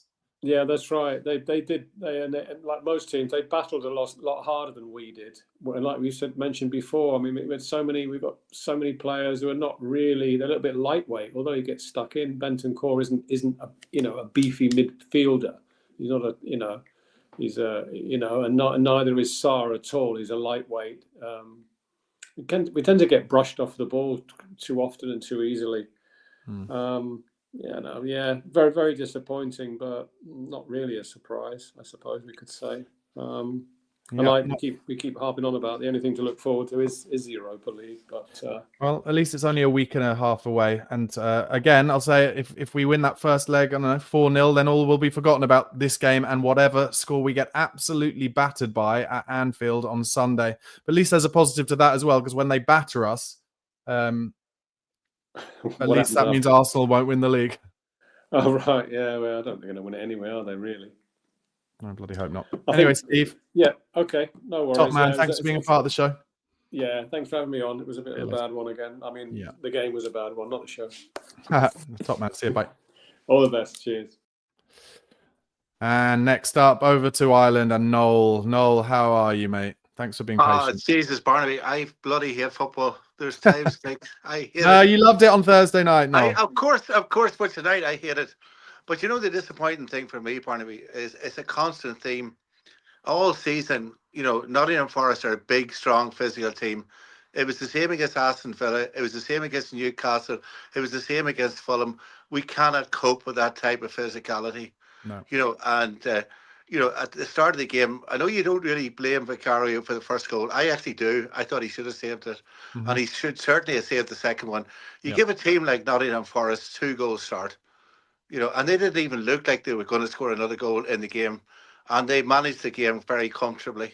I agree. And, you know, we huffed and puffed and made a few chances, but some of the mistakes and some of the positional play and some of the passes that went astray. And as I said at the start, we are actually teams like that, horses off the ball. They're too physical for us. We can't cope with it. Too nice a team, too friendly. And then, of course, you know, I thought, you know, Forest went into the dark arts. Like the goalkeeper got a ball in the chest and went down. You know, that's what he's entitled to do. But, you know, the amount of time that they took out of the game in the second half, the amount of, you know, times they were lying down and, you know, killing the game. That's what they did. We got a goal back. I agree with you. The one that came, was it Toffolo? Yeah. What a save that was. If that had came, if that had went in, Kulusevski actually thought he had scored. Yeah. Maybe, as Steve said, we could have got a draw and maybe it would have flattered us. But even after Carlson scored, and Spurs didn't really, Forest went into another gear, and they drew fouls. It was so immature. I really don't know what to say, and it's a bloody terrible indictment that a team like Tottenham are now played 33 games and have lost 18. It's absolutely shocking. It is totally. Here's a quote from Ange. He said he was asked his message to the fans after suffering an 18th league defeat of the season. He said, "I don't need to say anything to the fans. They are disappointed and angry. I don't need to tell them anything. They are clearly not happy with the results. Neither am I or the players." I don't know. It's a standard answer, isn't it? He's not. There's not much more he can say. The disappointing thing for me is, that it was the amount of mistakes. Really, that there was no continuity, and some of the balls, it was very basic. You had players giving passing straight to an opponent. It looks terrible. It really does. If you even Danso come on, and he passed it straight to him, and Johnson was horsed off it a couple of times. I know he was a sub, and you can't do a lot in a short space of time. But that was a disappointing thing for me. The physicality, and teams like that, we can't seem to cope with it. And, do you think we need to address the kind of lack of physicality in the team this summer? Absolutely. More strength in the middle. I said it to Chris one time. A Roy Keane type player. No nonsense type of player. Somebody that rolls up his shirt, rolls up his sleeves, and gets players moving. And like Nottingham Forest, there was a guy Dean Yates or whatever his name is, and not a great player, but he gets stuck in, and a very cynical foul on Bergvall, and I thought they were actually very cynical, and but that's their right to do that, But at the same time, that's what my point is, that we cannot cope with that physicality. And all season we've been done by teams like Crystal Palace, Fulham, Aston Villa, Newcastle, Nottingham Forest, and the common theme is their physicality. That's a disappointing thing for me. And their positional play, Steve said it, that Carlson does score a couple of goals, but his positional play, it looks terrible at times. And he just can't seem to get anything up and running. I was actually surprised they kept him on.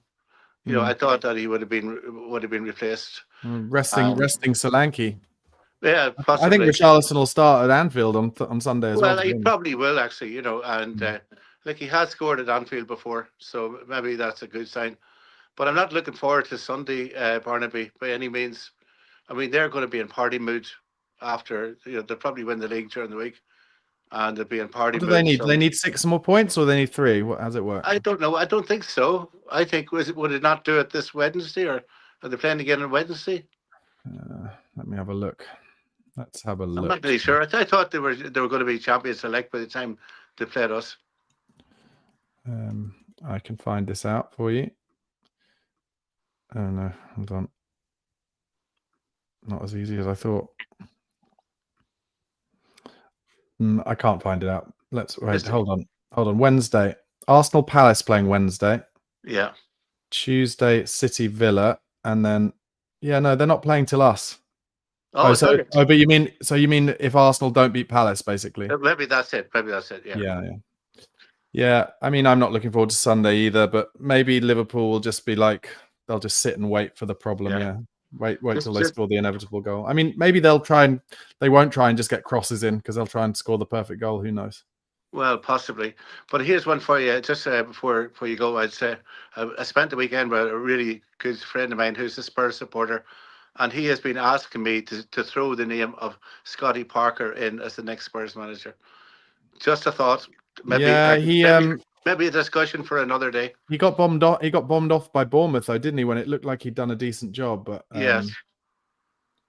Yeah, I don't know about Scotty Parker. I mean, no, I don't either. I just said I would throw it in there and maybe get a discussion going on it at some stage. Yeah, throw it in there. All right, Noel, listen, thanks for being part of the show. I really appreciate it, mate. Thanks, Barnaby. See you later. Bye. Okay, I'll just go through some comments. Michael G. Kelly says Liverpool will hammer us to hell and win the league. Adrian says, I don't think people are seeing the bigger picture. We'll end up 17th. There will be at least 5 years to get out of this mess. Okay. I think we have got some good players. Do you think we've got some good players? Paul says, I think if Arsenal lose and Liverpool win, they win the league. Michael says, shocking team and shocking manager. 22 lost this season, the worst I've ever experienced since I started this purgatory in 1980. Jim, bit of a different take. Richarlison works hard trying to find spaces. If he's healthy, he scores goals. Jesus says, compare Aston Villa and Spurs. You can't. They're galaxies apart. And Arsenal have a bona fide chance to win the Champions League. Ange out. Checkmate says Liverpool become champions on Sunday against Spurs. Jackie Boy says, the only positive to take from the game is it's now one less game until the end of the season. Yeah, I think so. And Tiny Wars says, I think there's a massive disconnect between the club and the fans. I think the club's taking the piss now given the league results. Yeah, but we've gone too far now. And I'll say it again. I've said it a number of times. You know, Daniel Levy has had so much abuse for the last 4 or 5 years for sacking managers too early that he is now sticking with Ange until the Europa League run is over. So, you know, we can't have it both ways. You can't slag him off for it and then have a go at him because he's sticking with the man. It's just the way it is. Yesh says, we'll finish this season after losing more than half our league games. In no world is this acceptable.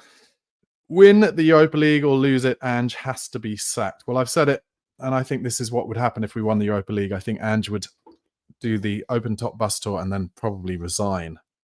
And then he would have his pick of jobs, I think. Anyway, guys, listen, thanks for being a part of the show. Those of you who called in, if you'd like to appear on a future episode of The Fan Show, then please email tottenhamfanchris@gmail.com. That's tottenhamfanchris@gmail.com. It's really important to Chris and the channel that that we give everyone a voice, particularly those from all around the world. So wherever you're from, please do get in touch. All right, guys, listen, thank you. It's been a long night, a pretty boring game, but thank you for being a part of it and getting involved. Please do subscribe to Chris's channel if you're not already. It's at Chris Cowlin on YouTube. And you can find me there in the bottom left, youtube.com/@Barnaby Slater _. Chris will be back here on his channel in about 15 minutes time on the Spurs Chat podcast from 11 o'clock, where he's to be joined by Craig Dearman, Stu Miller and Jim Prentar. So make sure you do tune into that. It won't be on this stream, but it is on Chris's channel. So go to the live section of Chris's channel and tune in for the Spurs Chat podcast, which will be in about 10-15 minutes time, guys. Look, difficult night, but, you know, we've still got the Europa League. Come on, you Spurs.